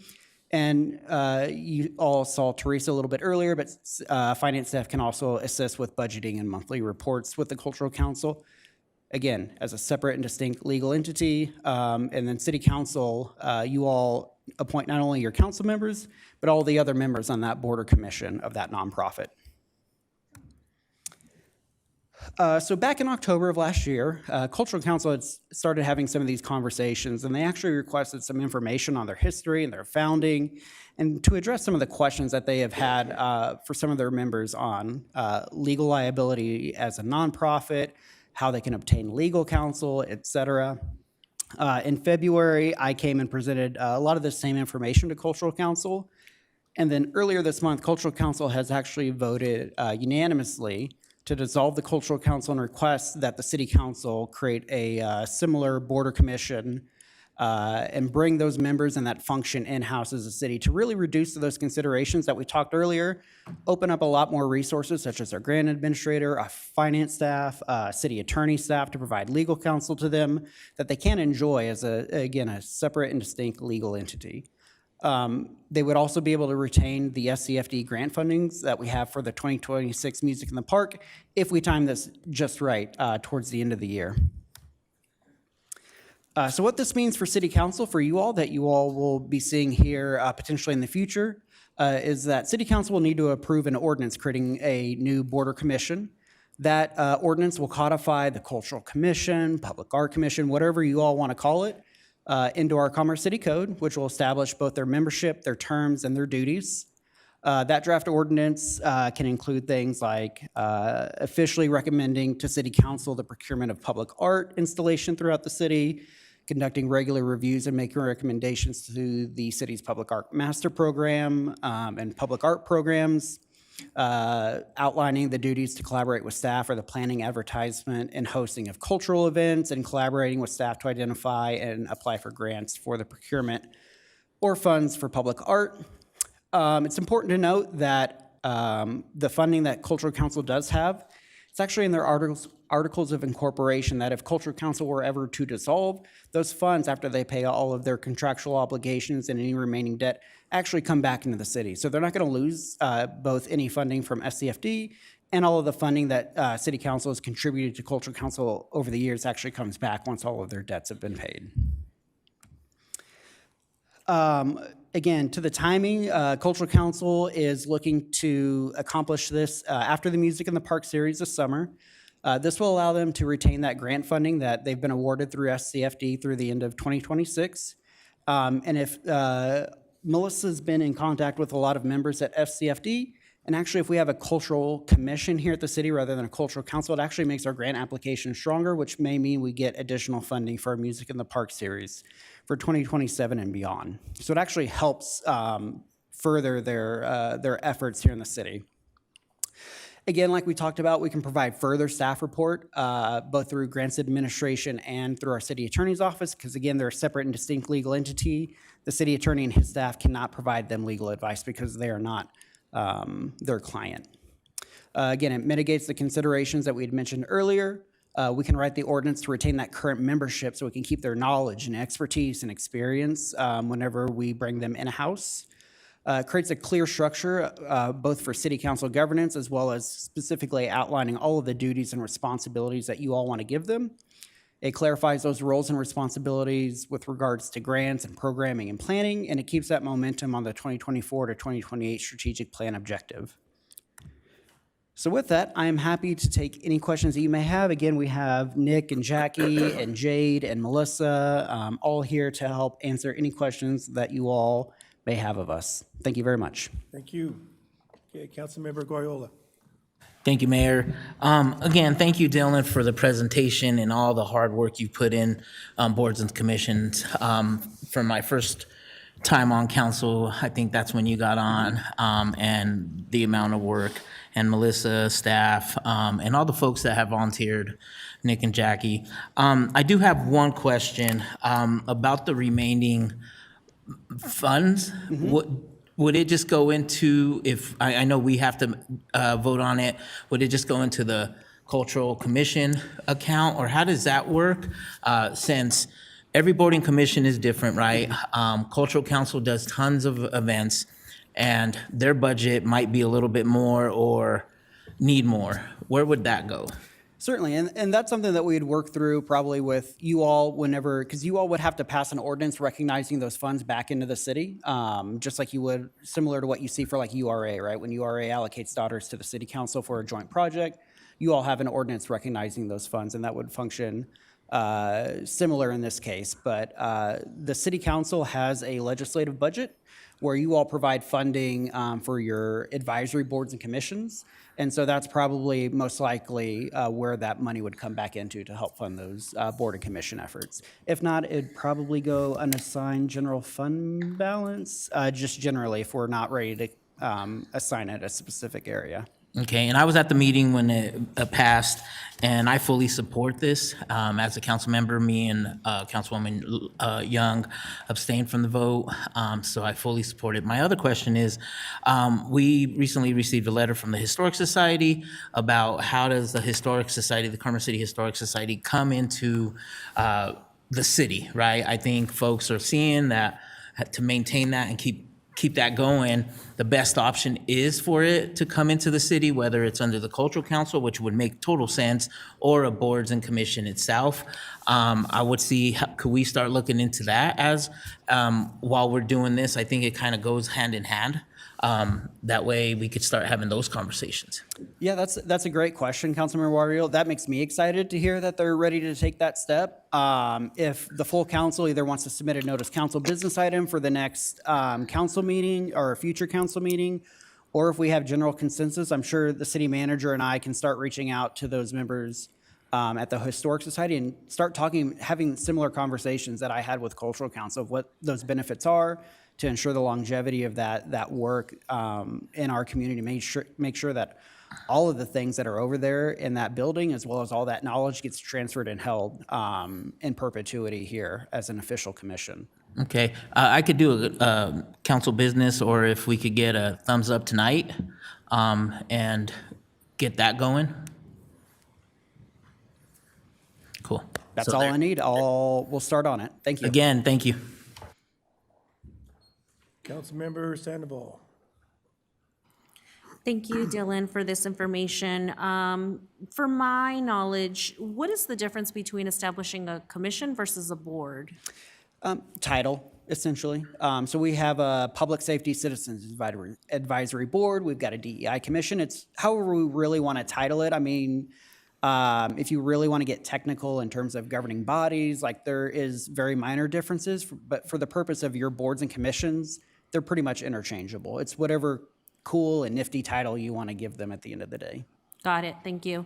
And I think to Councilmember Guardiola's comment, yeah, I think that's a great idea to even consider the Historical Society in the Cultural Commission, if that's what we choose to do.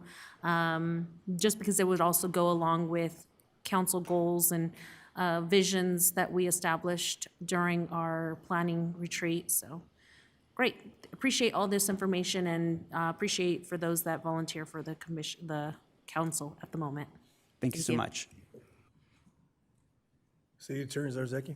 Sure, just to add to that, so section 11.1 of the charter governs boards and commissions, and there is a section therein that states that advisory boards and commissions can be approved by way of motion or resolution, whereas all other boards and commissions are approved by ordinance.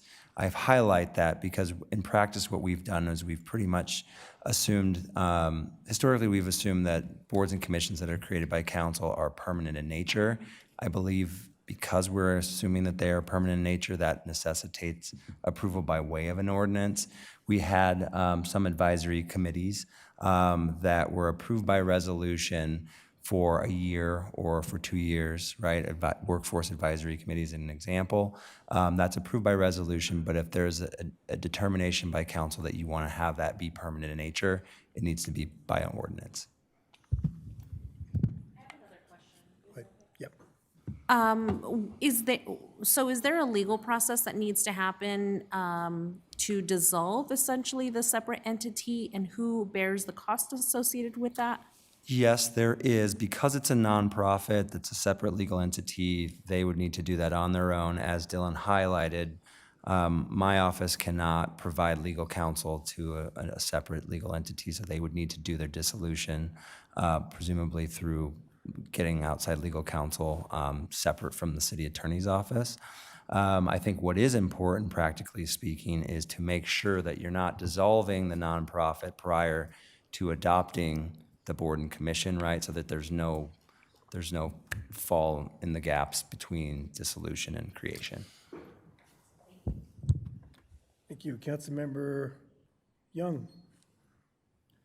Thank you for all of this research and hard work, because you're digging deep back there in the 80s. I mean, we were crazy back then. So my understanding from the conversations that I've had with the Cultural Council is that essentially, aside from having to independently dissolve this 501c3, really nothing changes, right? They continue, they're still receiving services from the city and funding from the city, and really what we're talking about is kind of a technicality, just in terms of dissolving the 501c3, but like they're receiving all the services that once we make them a condition or a commission, they will continue to receive. So essentially, it's not costing the city any additional money. Correct. We're providing the same staff services, and really we just kind of move on as normal. So do I understand, am I missing any piece of that the city council needs to know? I wouldn't say that you're missing. I wouldn't characterize it as the same services. We would actually bolster their services because now we would have finance to be able to run their monthly Gotcha. budget reports, just like what we do with other boards and commissions.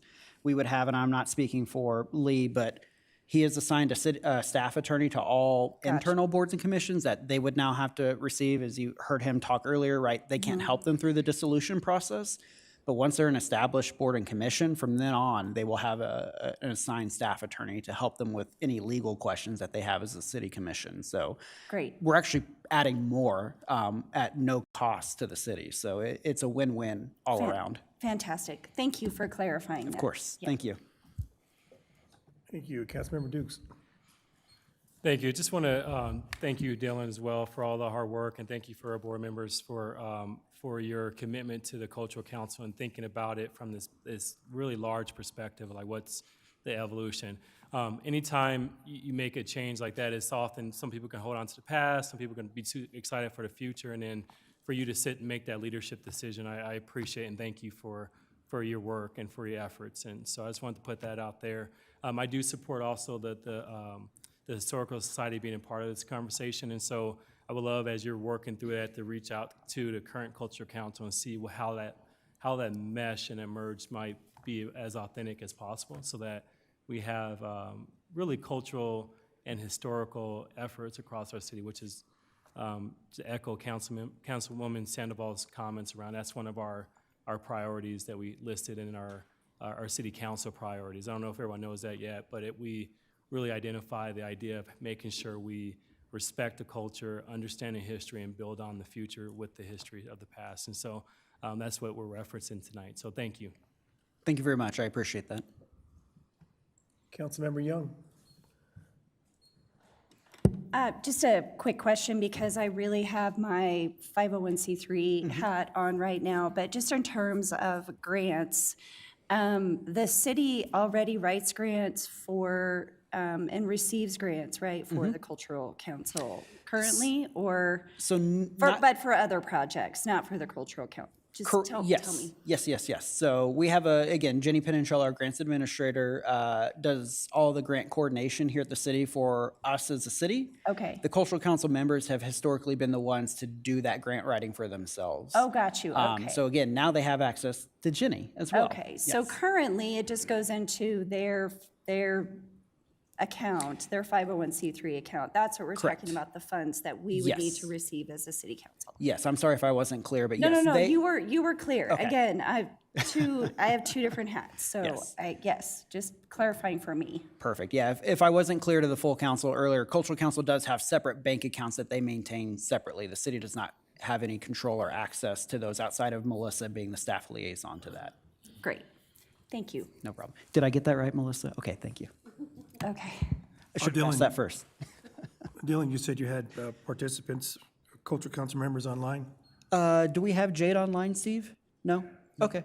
So it looks like we do have Nick and Jackie here if anybody has any questions for them, again, as well as Melissa as a staff liaison.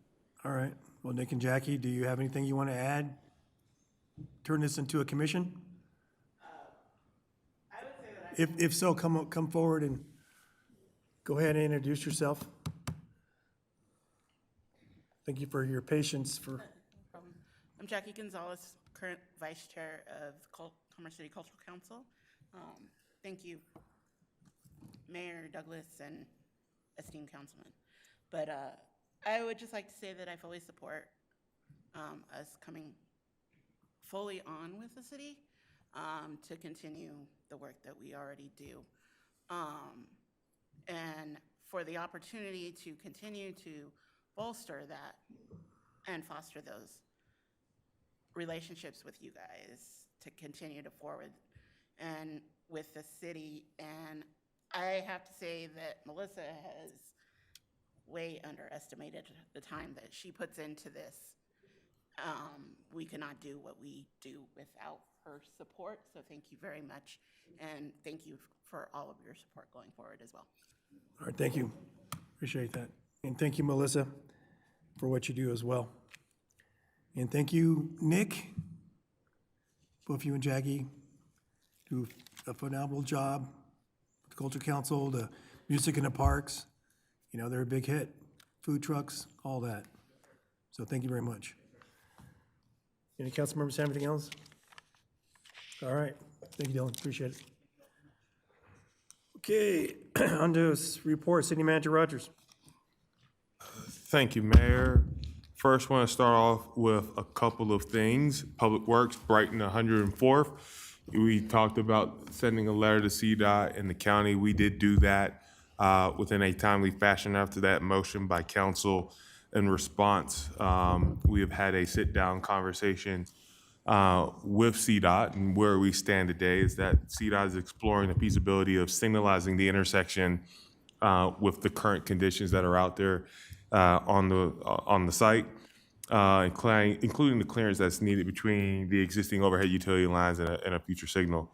In the meantime, if you all are driving through that corridor, they, as of today, have most recently installed oversized stop signs along their corridor. We are going to be doing some other minor improvements to help make sure that those signs are visible along our corridor that we control, which is Brighton Road. With that, what we're hoping to do is also some thermal striping, installation of some flashing lights on those overhead stop signs, and some alerting drivers that cross traffic does not stop. So once again, trying to increase the messaging in and around that intersection while working with CDOT as they continue to develop that plan about getting a temporary wire span in place and how to go about that. So I think that's just some important steps that have been taken at that intersection, and appreciate the partnership and the continued collaboration with CDOT on that. Community well-being, you heard this in your March 9th discussion when they made a presentation around the DMV2Go program that we have. They most recently held an event last week where they had 58 attendees. Of those, 49 were served and benefited from the DMV services, including driver's license, permits, ID card renewals, and first-time Colorado driver's license issuance, reinstatements, and out-of-state transfers. So once again, continued good work there with that program. I had made mention about a brand new 7-acre park that will be created in Second Creek Farms. That will be the Second Creek Farm Neighborhood Park. We anticipate we will begin construction this fall. This is directly north of the Capstone Academy, which will also include a playground with equipment for 2 to 5 and 5 to 12-year-olds, a ninja adventure course, an amphitheater with lawn for community events, and shade structures, picnic benches, flush restroom, my personal favorite, basketball court, and a small parking lot. Under PD, I'm just going to give you all fair warning. Don't get caught speeding. We have started our 30-day warning period for the new mobile speed enforcement Jeep, after which we will then begin issuing citations in the dollar amount of $40 per month per citation. Every offense is reviewed by an officer to determine if there will be a violation, no different with our red light camera or other type of equipment. So I gave you formal warning that it is out there and it is prowling our streets. And second to last but not least, today we have received our formal accreditation from the Colorado Association of Chiefs of Police. So while we have also been nationally recognized through CALEA, we have also been recognized at the state level by the Colorado Association of Chiefs of Police. And starting this Friday, I am leaving you in the capable hands of Cheryl Karstens until I return on April 6th. I did also want to spend some time about the conversations that we heard earlier this evening around homelessness support. The city's homelessness activities, as you all know, we have established a dashboard that any and all residents that see activity can report that will allow for us to be able to take immediate action. We also have a policy that guides our enforcement activities, and the standard practice for us that is identified within our policy is a 7-day notification process. What is probably unknown is that clock will restart if an individual departs from that location and comes back. So if someone simply moves 50 feet or across the street and back, the clock for that individual as it pertains to that encampment starts over again. So part of our activities is why we've created that dashboard, as well as our roving teams across a number of different departments, that being our park rangers, our officers, public works, our community well-being, is so that we're able to stay on top and to be able to continue to communicate and to make them aware of the notification period so that nothing falls through the cracks. But that being said, we do not have a 3-day period. It is a 7-day period of notification. We have an active website for enforcement activities that we manage and that we update about where those are located within the city, as well as we have access to resources that the community is also aware of when we engage with them about how we're also assisting those residents. And as you had heard from our community well-being team, the point in time calculations estimates that we have around 75 at any given time of unhoused population. That also scales within individuals that we have in what we call RVs. So not what we call, but what we have within RVs. But if there's any questions to our homelessness enforcement, we have a dedicated webpage with resources and up-to-date real-time information about how we're enforcing those different locations. Councilmember Kim. Surrounding that policy, how do we, is there any issues with decreasing the amount of time, or in addition to that, potentially changing the rule where if they even, I think to your point, what you're saying is they could be in this spot here for 7, then when they get cited or whatever, they have 7 days to move, and they can move to Councilmember Duke's spot, and then they have another 7 days after that. So I'm just wondering. It's a very good question. It is a question, an issue that councils are trying to tackle all over the country, certainly all over the Front Range in Colorado. So the 7-day notice requirement is largely born out of the Lyle settlement with the City and County of Denver. The City and County of Denver was sued by, I don't recall the party. ACLU? No, it wasn't actually the ACLU, it was another entity. Nevertheless, one of the provisions out of the settlement was the obligation to provide 7 days notice to protect homeless individuals' due process rights prior to their property being taken. That has largely been considered the gold standard in the Front Range. I understand that there are other municipalities that are contemplating reducing that time frame from 7 days to 3 days or even less. There is not, to my knowledge, any state statutory requirement to have it be 7 days, but that has been generally the gold standard to confirm that we are upholding due process rights.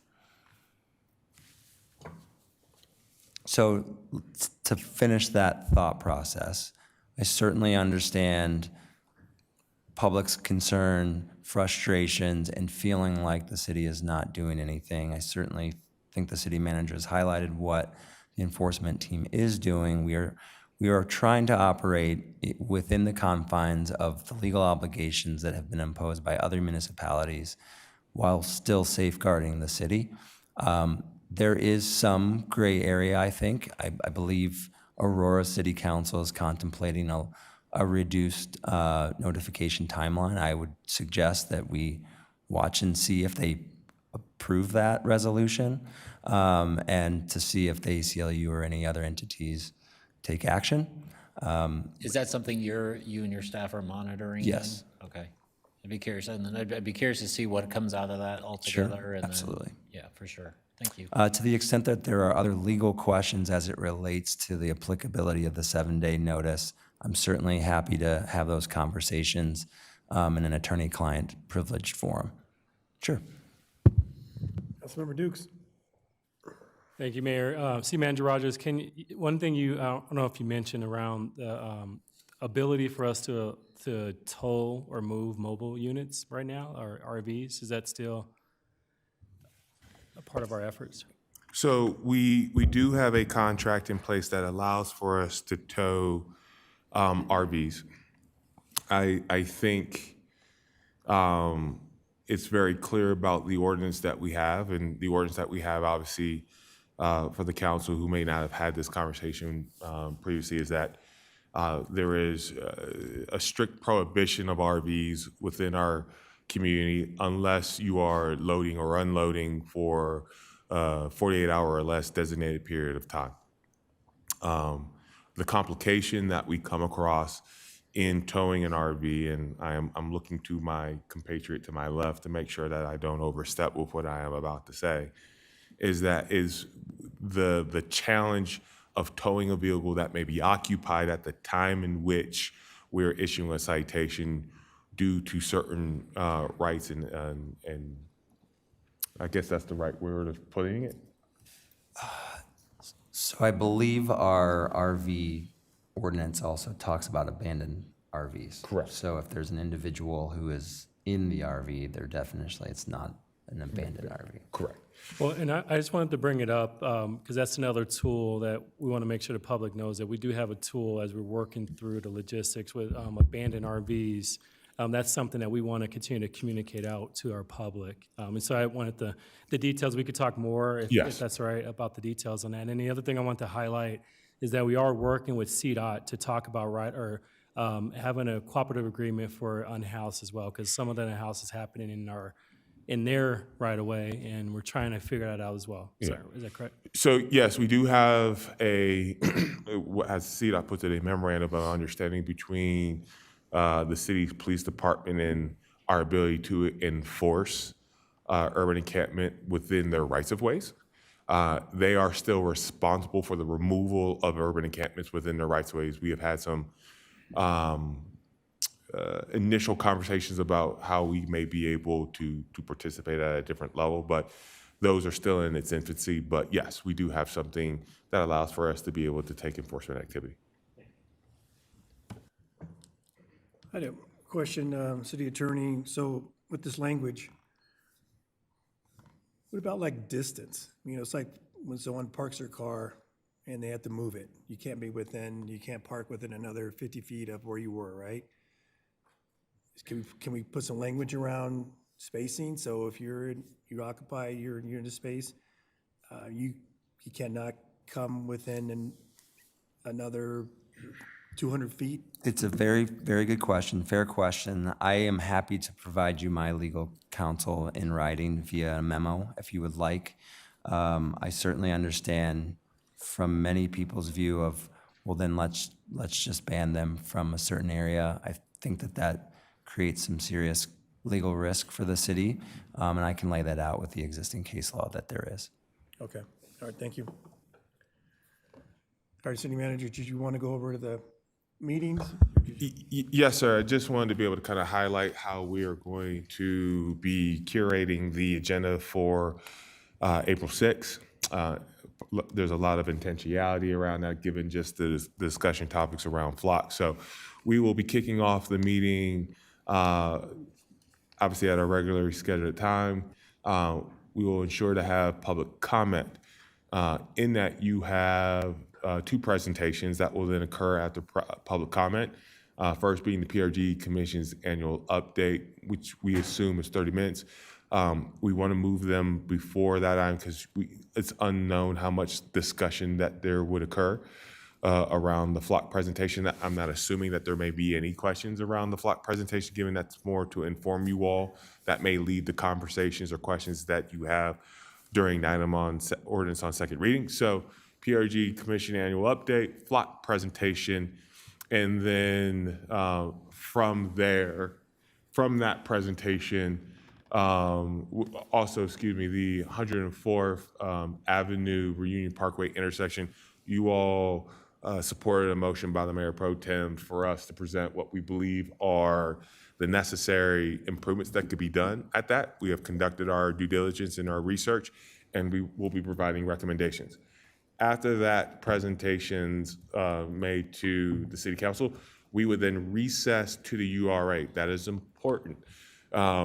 On the URA, there is obviously the minutes of the March 2nd meeting, but there's also a resolution in which there would be a transfer of funds from the URA to the city council. That is an action of resolution from the URA to the city council, whether that's an up or down. If it is an up, we will then come out of the URA back into the city council meeting, and as opposed to pushing the flock discussions to the end of the meeting, we're bringing it forward to the beginning shortly after you return to continue that conversation and being able to take action first on the contract and the approval of the contract or denial, depending on where you all fall, to which then the second item would be the authorization of the budget, or excuse me, the appropriation of flock, which will then include the recognition of that $8,000 from the URA. We will then proceed under that with our ordinances on second reading, with the second one being the rezone application for the Northern Range PD substation.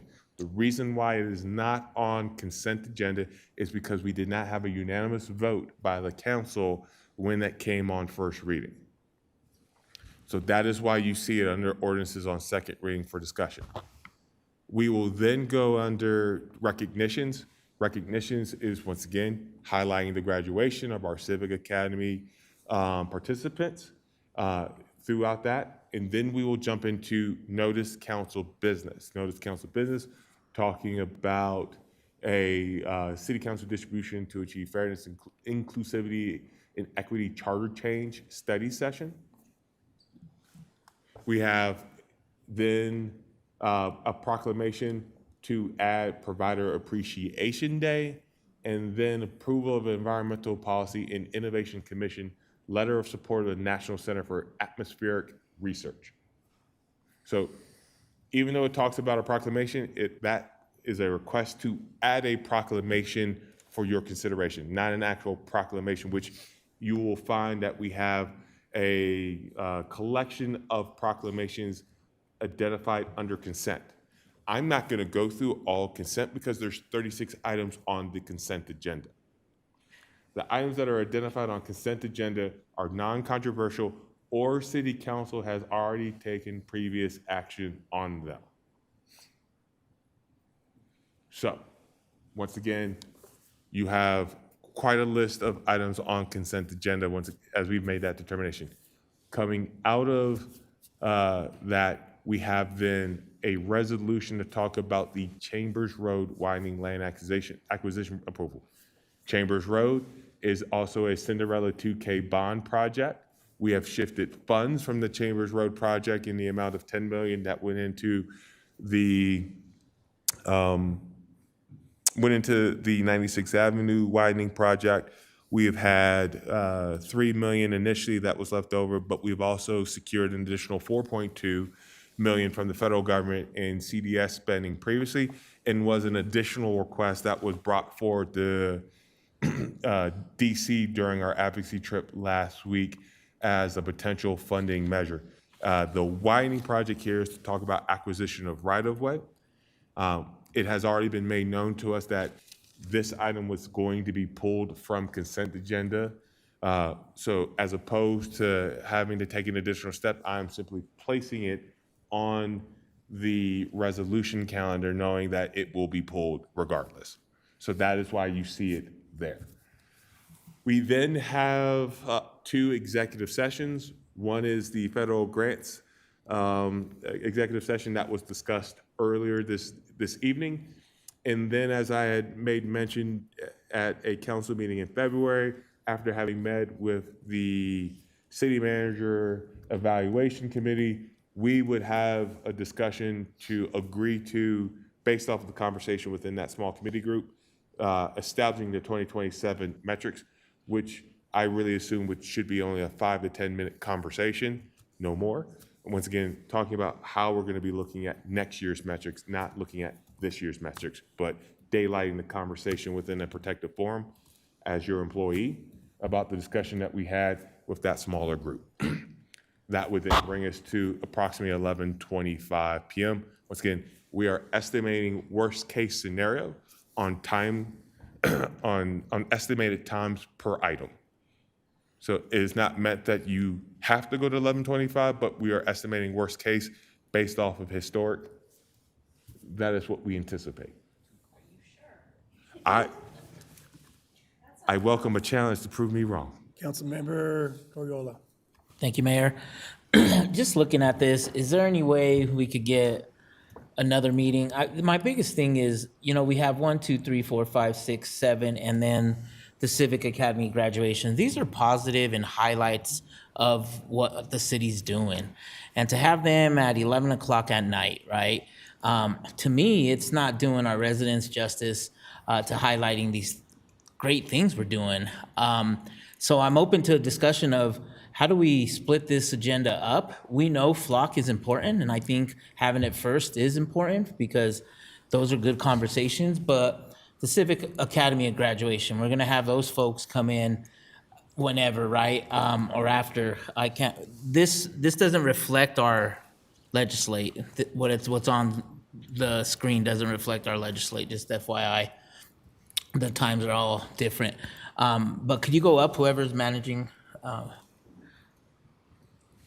So you look at where the city, the civic graduation is. I mean, look at the time, right? So I guess I'm asking my colleagues how could we break it up, or what are thoughts on this? Because I don't think it's fair to highlight everything at 11 o'clock or, and then some of the resolutions in the consent agenda, people might want to pull, right? That's just, it's their right.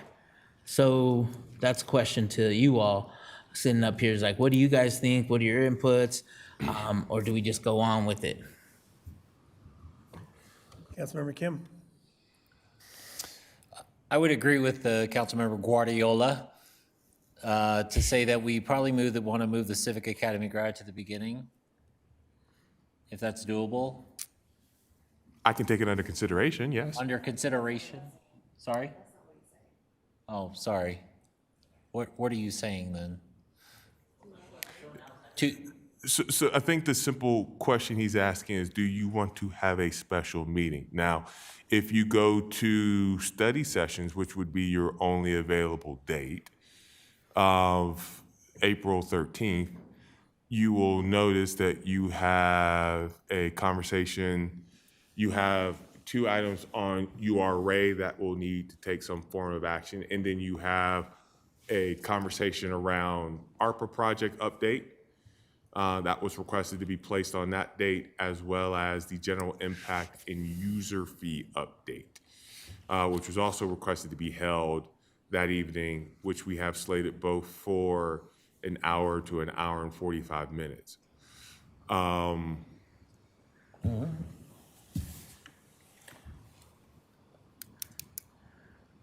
just throwing it out there, Councilmember Kim, just ideas of how could we highlight the good stuff. Highlight the good stuff with regards to like the graduation people, right? Totally, The folks and at Civic if it's Academy grads that show up here, though we're gonna have to sit through the PRG deal, through the, what's the other one, Flock, right? The public comment period, all that stuff that has to happen, URA, and then after that, then they're showing up. Yeah, So if they we get have to move it to be- April 13th, I'm open to any other suggestions. I would think that maybe we want to move that up in the beginning as a recommendation. Or you have them come outside of the meeting. As much as Yeah. we do that to get them in front of you, but there's other ways to get them in front of you, as opposed to it having to be an agendized item. If that's coming for recognition before the festivities start that evening, like I said, there's other ways of being able to approach this. I think the bigger question is, there is a significant amount of city work that we have to be able to get to, right? Some of these contractual discussions are being driven by timelines in which we have, my team has been working on for the better part of 3 to 4 months. What I'm saying is I'm not discrediting where the council member is trying to take the question, because I think it's a good question for you all to be thinking about as well. Like I said, we have gotten into the practice of estimating worst case scenarios on the times based on conversations and the multiple conversations that are held on items. That is your right. But at the same time, me and my staff could look comparatively, not just at ourselves internally, but with other municipalities of how we're managing our agendas. And we're probably one of the most lean when it comes to the items that we're putting on an agenda to bring before you all to get things done. I think this is all good, healthy conversations to be able to be thinking about how we balance based off of what this council can accomplish, but also what we're trying to drive to keep city business moving forward. So if there's a desire that this council wants to look at finding a new date, then I'm game with trying to help find a new date or keeping it as is, and or getting creative and thinking about the Civic Academy of graduation. Do you truly need to have a legislative meeting on the 6th, given where you're getting memos, you're getting updates from my staff and from your lobbyists, to where you start the meeting earlier, to which then that graduation can happen? Councilmember Trujillo. That's what I mean. Thank you, Mayor. What, I guess, are some items on here, City Manager Rogers, that we can move to a special meeting? I'm not opposed to, I mean, we have a 5th Monday. But I also recognize you will be out as well. So I'm not sure what the best option will be. I'm also okay with going with this, so. I think the difficulty that I can't give you this answer right now is because I'd have to look at each one of those items with my department heads to understand, if I kick by X, what is the trickle down effect that it delays? So just for an example, if we scroll down to one of the resolutions, keep scrolling on the consent agenda, right? Let's just say I decide to kick the Mile High Flood District Fairfax outfall IGA, right? That is an agreement that I believe is to allow for us to help make improvements to the Fairfax Park outfall, which is in need of some tender loving care. By kicking that IGA, am I also then delaying construction activities that would then allow for us then to effectively deliver that improvement for the core city? Or if we're talking about the SWAT Wash Bay construction contract, something that's been discussed for 3 years, if I kick it, am I delaying a project? And that's where the intentionality I would have to take back from this discussion, give it to the team, but in all honesty, I don't have another chance to get in front of you all as council again until April 6th. Right. To say, here's what's shifted, here's what's not, and here's what the implications are. Well, So, and I'm also wondering, like, as a body, if we know that we are going to pull something off, I mean, is there a way for us to collaborate and figure that out? I mean, there's a lot on here on the consent agenda, and if we're going to move forward with the entire consent agenda, then, you know, that's one thing. But if we are going to pull things off, then that's another conversation. Yes, so that's a great question, Councilmember Trujillo. There's actually in your council policy the requirement that if council members know that you guys are going to have questions, especially on consent agenda items, that you reach out to staff with those questions and the city manager ahead of time. Hopefully, we as staff and the city manager can answer those either through email or phone call, one-on-one with you all, so you all won't have to pull it from consent. We can save that little bit of time and discussion and that separate vote. That section is usually cited in the email that goes out to you all when the agendas are posted each week. So we do, right, it is in your policy as an expectation of city council, and that does really help us as staff and for meeting efficiency to answer those questions ahead of time with you one-on-one, if you know what those are. Sometimes you review the packet on, Sunday night or Monday morning, and those questions you don't hear until somebody else starts talking or you start looking at the material on Monday. So we know it can't be prevented 100% of the time, but when you know, that really does help us, and it helps you, it helps the meeting efficiency, it helps the public, right? So. Sure. So I'm just wondering, as a body, then, if we can just recommit to following that policy, right? So we can move things along. I think that's the most productive way about going. So, yeah, thank you for that. That is helpful. and I think what's also, if you think about it, we also didn't have our second regular meeting of the month, or our third regular meeting of the month, because we were doing something else that was extremely important. So a lot of the work that would have ended up in March has gotten shifted to the next available date, which was April 6th. So, right, there's a little bit of give and take that you're seeing with this agenda, particularly with how it's a little bit more full on the consent agenda, right? We typically average around, don't get me wrong here, around 19 projects, if that, on consent? Consent is usually 15 to 16 with a total of, on average, 29 items in total for an agenda. I think this week we're looking at 47, 48. 47. So we have 7 proclamations on that, 7 proclamations, and we have how many NCB items? 3. 3 NCB items, so that's 10 items there. And then we have typically 15 items typically on consent, so that's 25. And then we have whatever you would have with your public hearing items, and then 2 exec sessions. So like I said, if you take some of the additional items that ended up from 15 that are typically on consent agenda, you've got another 19, you got another 14 to 15 that are added, that are carryovers from what would have been on the 16th to the 6th. Okay, that's helpful. Is our average for consent. I would just hope that, you know, we can recommit to following that policy as a body. I would rather keep this agenda and get it done. Yeah.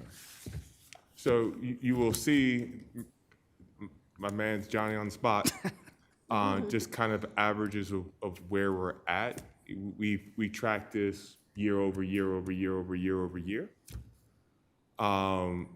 So I think what you find there, our average meeting size outside of, once again, what is coming on the 6th is 22 items, but we're still averaging 4.5 hours to get through 22 items.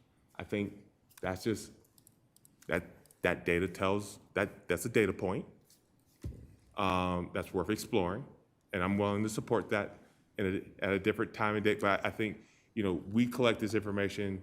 We did not share the end of year for 25 with you all in comparison to previous years, but I think we can do that. That we've typically done just as our report out about how the meetings have gone. But I think it's just looking at it, you know, we run a very tight ship about how many items that we put in front of you to stay within that 1030 range. But we also didn't have to estimate on what we've actually seen in the actual outcome of how conversations around certain items then feed into how we then have to give a little bit of contingency. Councilmember Dukes. Thank you. This is a fruitful discussion, and City Manager Rogers and the team, thank you for the consideration and tracking and looking at and explaining the ripple effect if we move things. I appreciate that. And I also think this is fruitful because what I'm hearing us as a body, a new body, that there's a commitment, a renewed commitment to do your work beforehand, to ask questions beforehand. And so when we come to a business meeting, we are ready to make a vote and make a decision and listen to public comment. But there's some work that would take place. And I bring it up because I think historically, as a council, that hasn't been the case. It's been more or less ask questions the day of, and maybe extended the meetings. And so bringing it up tonight, because as folks are watching or residents are watching, it is a culture shift that is going to take place around. We are going to do our work, our due diligence, ask questions, pull consent items only if there's more questions that weren't answered before the meeting. And just want to put a pin in that we may be more efficient. Something City Manager Rogers mentioned is that we, compared to other cities, are not as efficient in terms of number of business items that get done at a council meeting. And that should be concerning for us as a city council. It should be concerning for us as a city because we want to get things done. But put a pin in it so it may look different moving forward, but note that it is a culture shift. I think this is okay. We don't need to show this for the sake of time tonight. Mm-hmm. I think I would recommend just following up with Councilmember Guardiola's point around maybe we look at moving the graduation to remove our legislative, a meeting that night. Let's do it at 5, let's do this graduation at 5:15 instead of having a legislative update. We know that at the federal level, it may not have a lot of movement at the time. We know at the state level, there's bills that are moving through. So I guess those are 2 points. Like, let's move it early, before our meetings, highlight the success, and then really just commit to this new culture of let's get in business done. And to quote former council member, Mayor Sean Ford, we're getting back to basics, right? Let's get back to basics. And this is something that we are committing to. Does that sound right? Okay, thank you. City Manager Rogers? So what we can do is hold a reception for the Citizens Academy graduation at 5:15. If I get a simple thumbs up, I can take further action that we will communicate what with.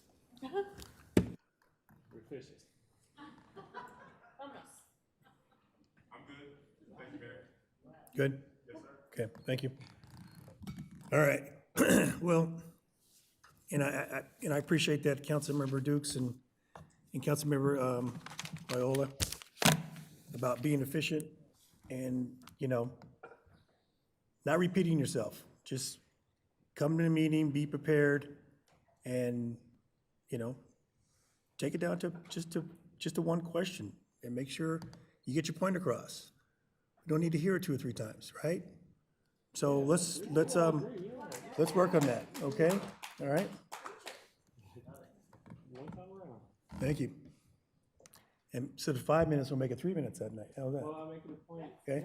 So, and it is, some of these meetings, the subject matter could be meaty, right? So you're gonna get a lot of talk, right?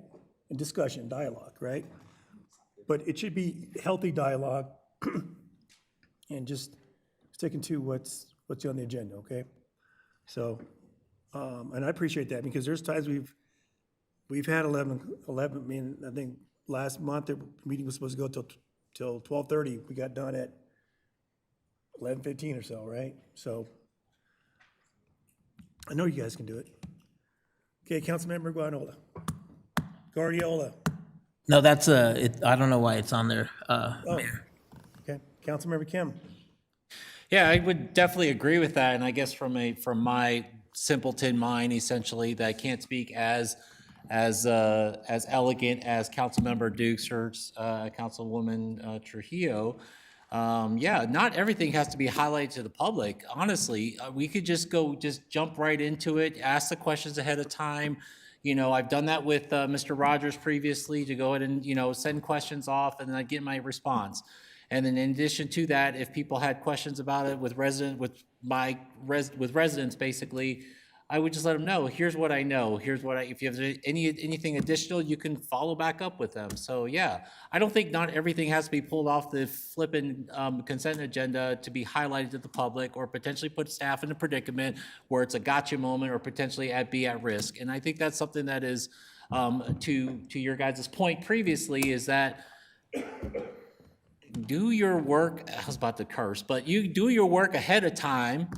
Get that S basically together, so you know what to highlight to the public, on your social media or wherever the case may be. So that's all I got. Thank you. Okay. All right, study session, or do you want to go to study session titles? I think I just kind of highlighted that when we're talking about shifting items, so I think we're good to go, Mayor. Okay. No, I'm saying, we just had the regular meeting. Did you want to go over the study session topics? Yes, I think I just highlighted that when we were talking about shifting things to the 13th and what we had outlined. Okay. And we had the screen up. So I don't think we have to, unless the council wants me to go back through it. No. I didn't mean that. I'm just saying, you highlighted the regular meetings, the other thing on the agenda was the study session, for March and for. Yeah, yes. So we've already highlighted the 13th, which I think is the next study session meeting where you got the fees, chamber, and ARPA. Okay. So I think we're good to go there. Okay. All right. Yes, sir. Thank you. Okay. City Attorney Zarzeki. Thank you, Mayor. A couple of items. We already touched on the 7-day notice. I was going to highlight that fact of the Lyle settlement for you all as a result of the public comment. Two additional things. One, please be on the lookout for a written summary that will be in your inboxes this week as it pertains to the land use restriction that I believe you all, many of you, spoke with EPA about in DC. My understanding is there may be some confusion from EPA's explanation of what is or is not on the property that we are currently sitting on. So I'm happy to provide you a written summary. I've spoken with the city manager as well as our federal lobbyists. I'm happy to be available at the meeting with Region 8 that is upcoming. And then the last point that I wanted to clarify is that the city does not have a role in doing any sort of review of election interference. I think we heard this evening a public comment. Certainly, if anyone believes there is an election of interference, that should go to the Secretary of State. But what I heard from the public comment was a request for some sort of investigation to transpire here. We don't have any regulatory role in doing so. So just wanted to flag that. That is it. Thank you. Councilmember Trujillo. Thank you. I'm ready to do my report out, if that's okay. Oh, Are we ready? Questions for the city attorney? Oh, no, Anyone I don't have a question question for city attorneys. All right, you may proceed. Thank you. Just got back from DC with most of my council colleagues here, and I'm going to let others do a more detailed report out, but it was really an opportunity for me to just kind of sit and observe. My first time attending the conference. Thank you, Rocky, for the reminder about speaking loudly, and I'm going to move my mouth a little bit closer to the mic. Can you hear me? Okay. But it was really an opportunity for me to just sit and observe more than anything. The conference had some great sessions that I've been able to discuss with other council colleagues as well as some of our city staff. The federal agency meetings were extremely insightful, and so looking forward to seeing the summary that we can share to the community. But one of the things that I do want to address tonight, in public comment, I just want to respectfully correct the record following public comment this evening. My phone number is published in multiple places, okay? It's published in the Commerce City Connected, which is our city newsletter that is distributed in print and digitally. It is also listed on the city website, alongside with my voting record. This information is publicly available for our entire community, and I would really encourage all of the residents to visit that site to review all of your council members' records, as well as past records, and to really just stay engaged. Transparency is something I take very, very seriously, and so those tools are there for you to access and to utilize. And I just want to say something to my colleagues here. I am so honored to have been voted in by the people of this city with you, and even more honored to serve alongside of you. Being an elected official is very hard work, but I'm always reminded about why I ran for council. I ran because I saw that our city deserved better representation. The caliber of this council, along with our city staff, is something to be extremely proud of. And it gives me tremendous confidence that these next few years are going to be great for this city. I am committed to this work, committed to all of you here in this room, and really just committed to elevating our city to a completely different level that has never been seen before. Thank you. Thank you, Councilmember. Councilmember Dukes. Before I do a report out, I had a quick question. I forgot to ask City Manager Rogers, if that's okay. Mayor? It's on your time, 5 minutes. I'll come back around then for my report out. But City Manager Rogers, ICSC conference, typically around this time of year, we start selecting members who are going to travel. That is correct. When are we going to have that discussion? Is that tonight? It's not tonight, but I think if there is a desire for council to have that be a motion on who should be representing them with my staff, I would say you would want to submit an NCB to hold that conversation sooner than later.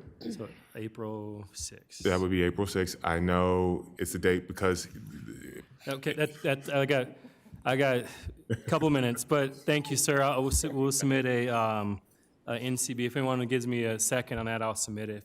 Okay, Councilmember Trujillo will be a second on that. Just quick report out. I was fortunate to have a neighborhood walk in Adams Height this Saturday with Councilmember Guardiola on Colorado Boulevard.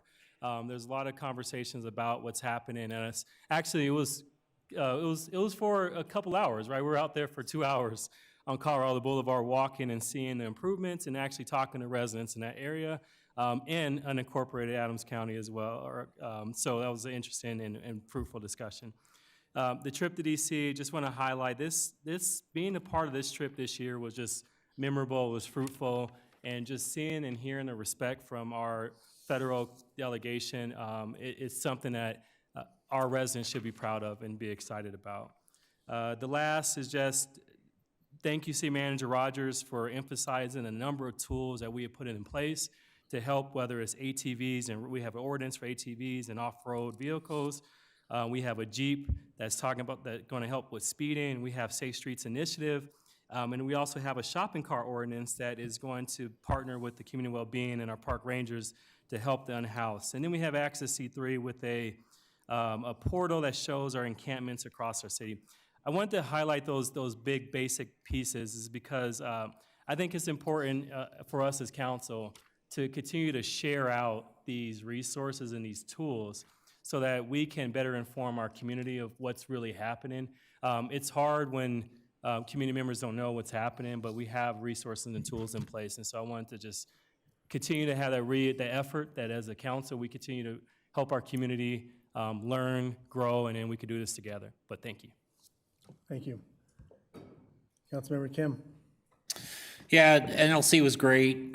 We'd be looking forward to see what that report shows, what actually be shared out with the community, as I will. Outside of that, had our same day as council members Dukes and Guardiola's meet up later on. I was out there for 2.5 hours at El Jardín. So being able to talk with community members and all, and I do have some information that I did share with Mr. Rogers and Mr. Zarzecki, and we'll be talking more into that, and I may need some assistance probably at some point, support as well to put something on notice to council business, we'll see. Outside of that too, it's going to be, my next one will be at Calu Park. I know we have a grand opening coming up, I think in the middle of April. My next one will be actually Sunday, April 26th. And I invite any residents to come out there for that as well. So that is my report, other than the fact that I think Virginia did get robbed out of the NCAA. Bruh. Six City. That's all. Thank you. Why you gotta cut me deep like that? They have a basketball team?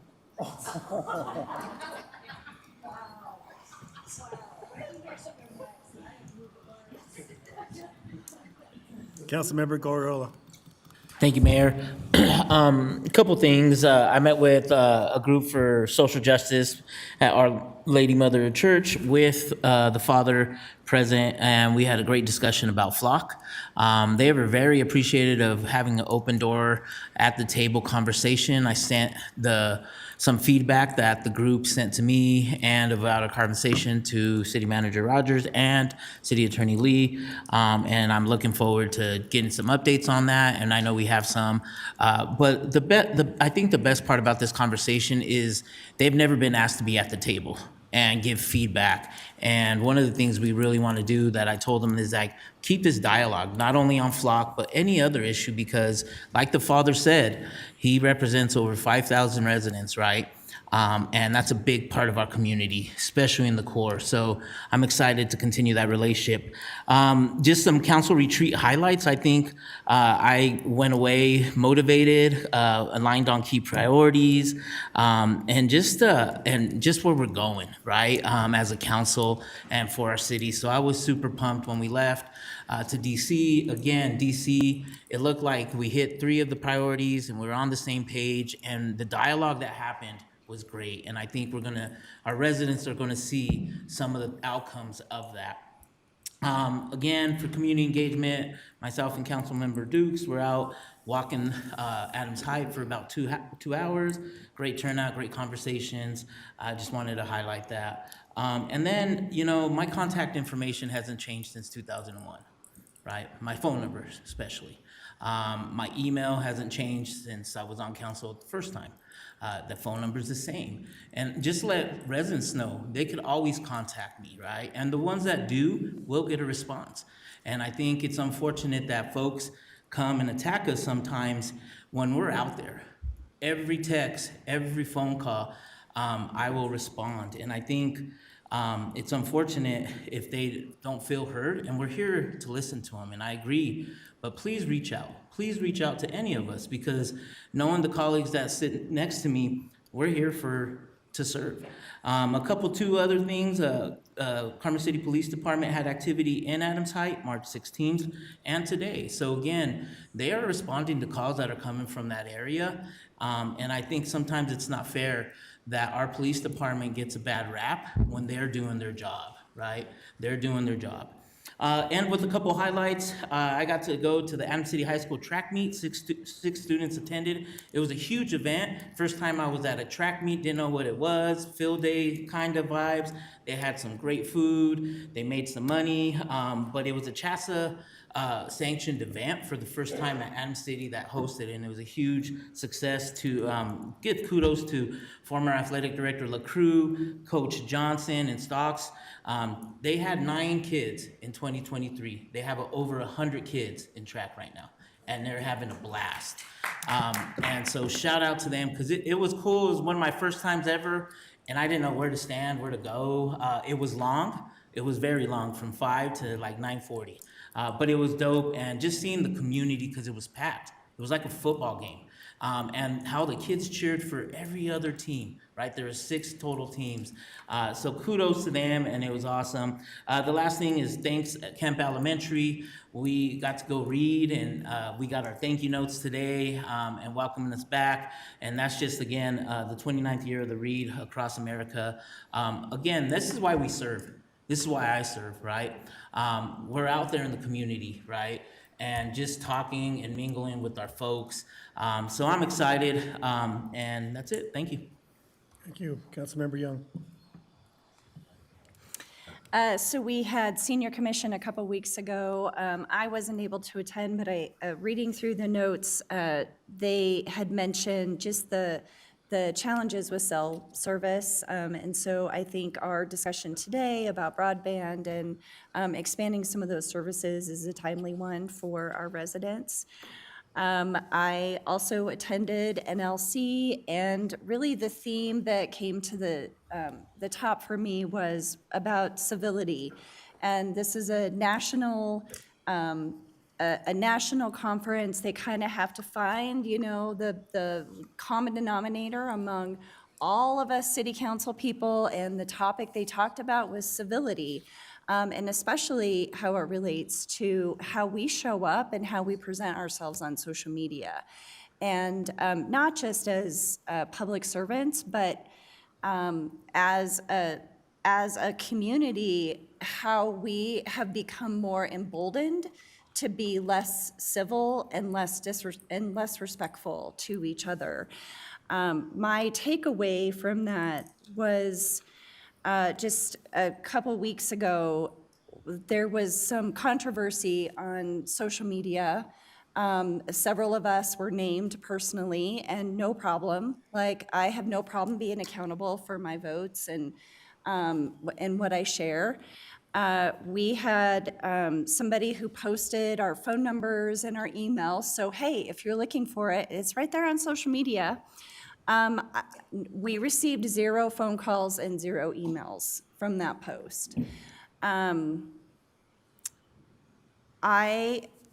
I am making a commitment because I chose to run for city council. I pounded the pavement, I knocked on doors, I made phone calls, I did the hard work, and I did it for a reason, because I love this community. I love the people in it. I love the people who work here. I love my fellow colleagues. We are probably the most diverse city council, and I don't know that that's really overstating it, but I learned so much about each of the people who worked really hard to get here too, and the reasons that they're here. I would say, just to kind of wrap this up in a nice, neat little bow, this is a call to being civil to one another and to being respectful. And we can disagree respectfully, we can have hard conversations, and we can do it. We can do it knowing that everyone here is really like doing this work with the best interest of the city in mind as well. So, I had a really good time, and I really, really loved getting to know each and every one of my colleagues and the reasons that you're here. So, that's it. Thank you. Councilmember Teeter. Yeah, I'd just like to let all the council members know that you should pat yourselves on the back, because I think we were the only community that had, or the only city that had 8 council people show up.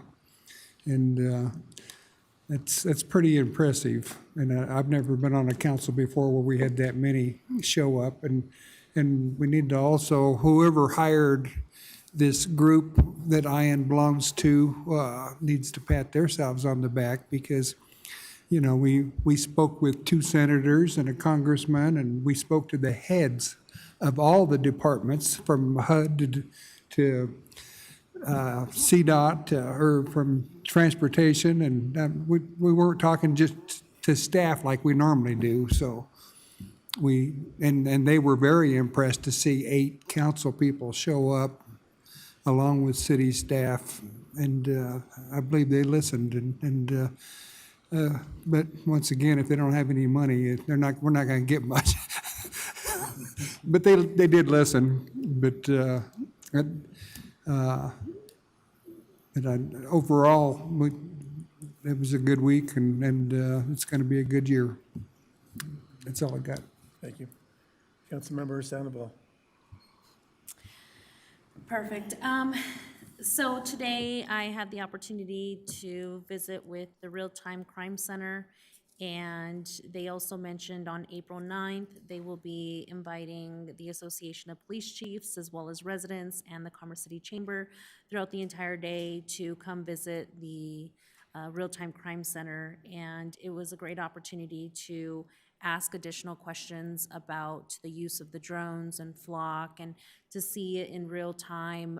While I was there, you know, there was multiple pings that were happening at that moment in time. So it was wonderful to be able to see what they're visually seeing in the instances when there is a report of criminal activity or gunshots fired, or there's an unknown situation. At the moment that I was there, they were responding to a domestic violence situation where a woman was, you know, pushed out of a vehicle.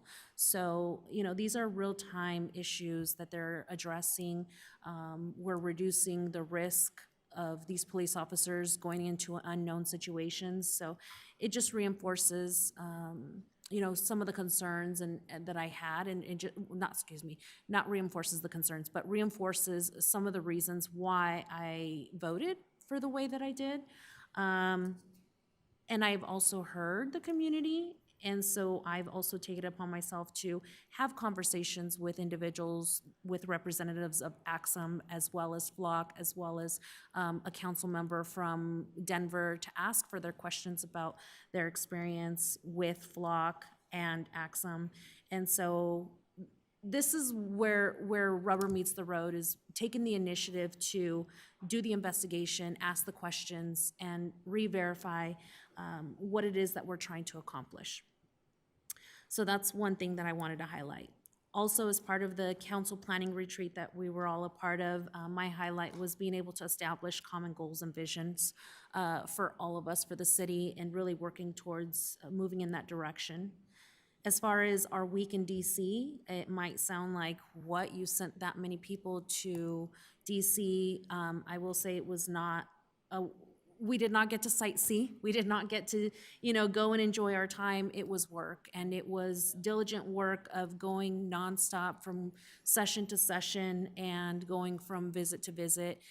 So much so that Ian even made it a point that we needed to find a time to fit in meals because we did not have that time. So, we were quite literally going from one to the other.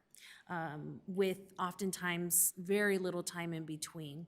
We were back to back 30 minutes, 45 minutes, and then we had 10, 15 minutes to get across to the next visit.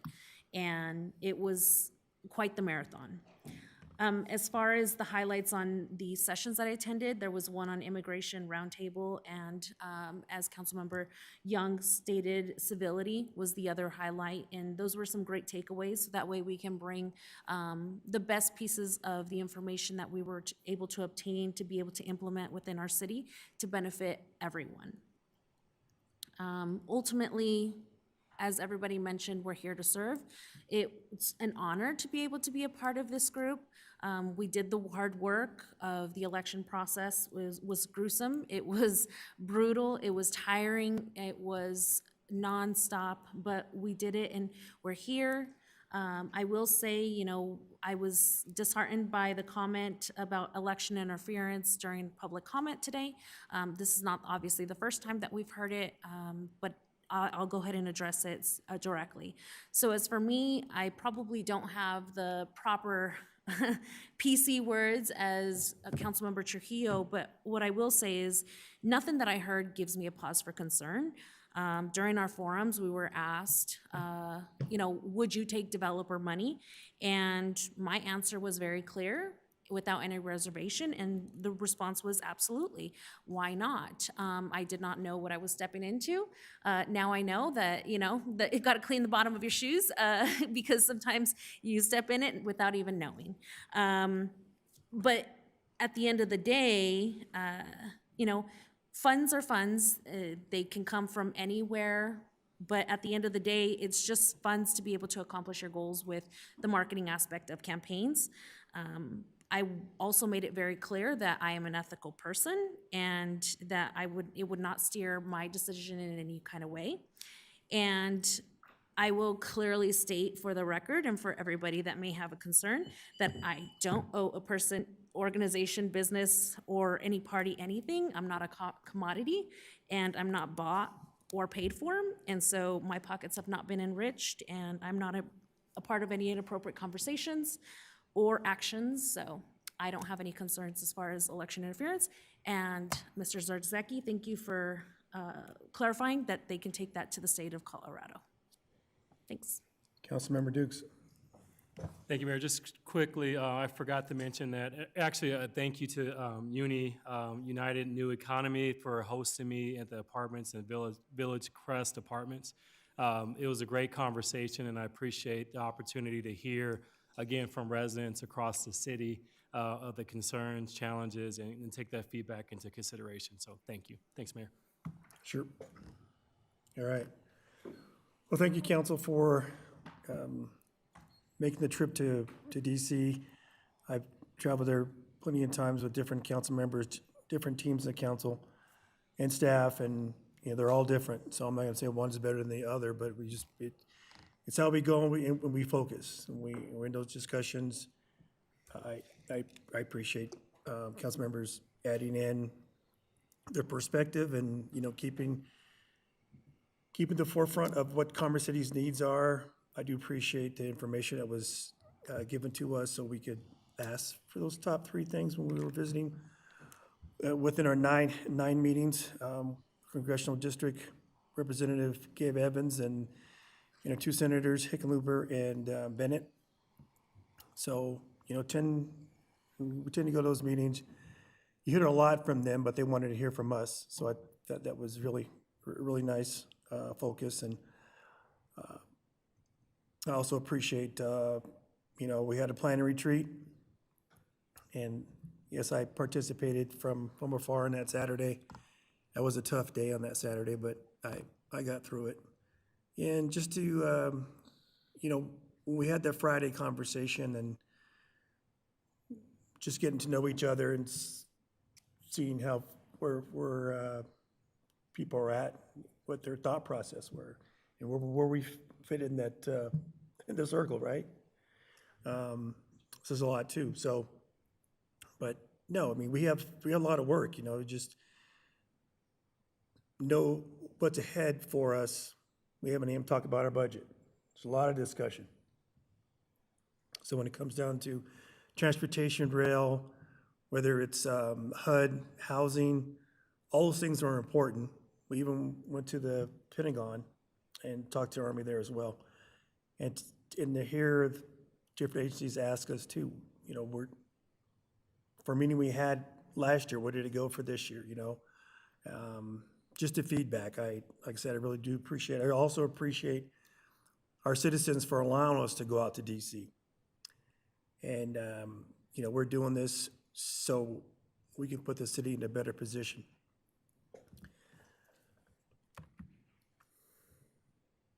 So, a lot of things have been said, and I do appreciate that. And with that said, it's 9:53. Going to give you back 37 minutes. Meeting's adjourned.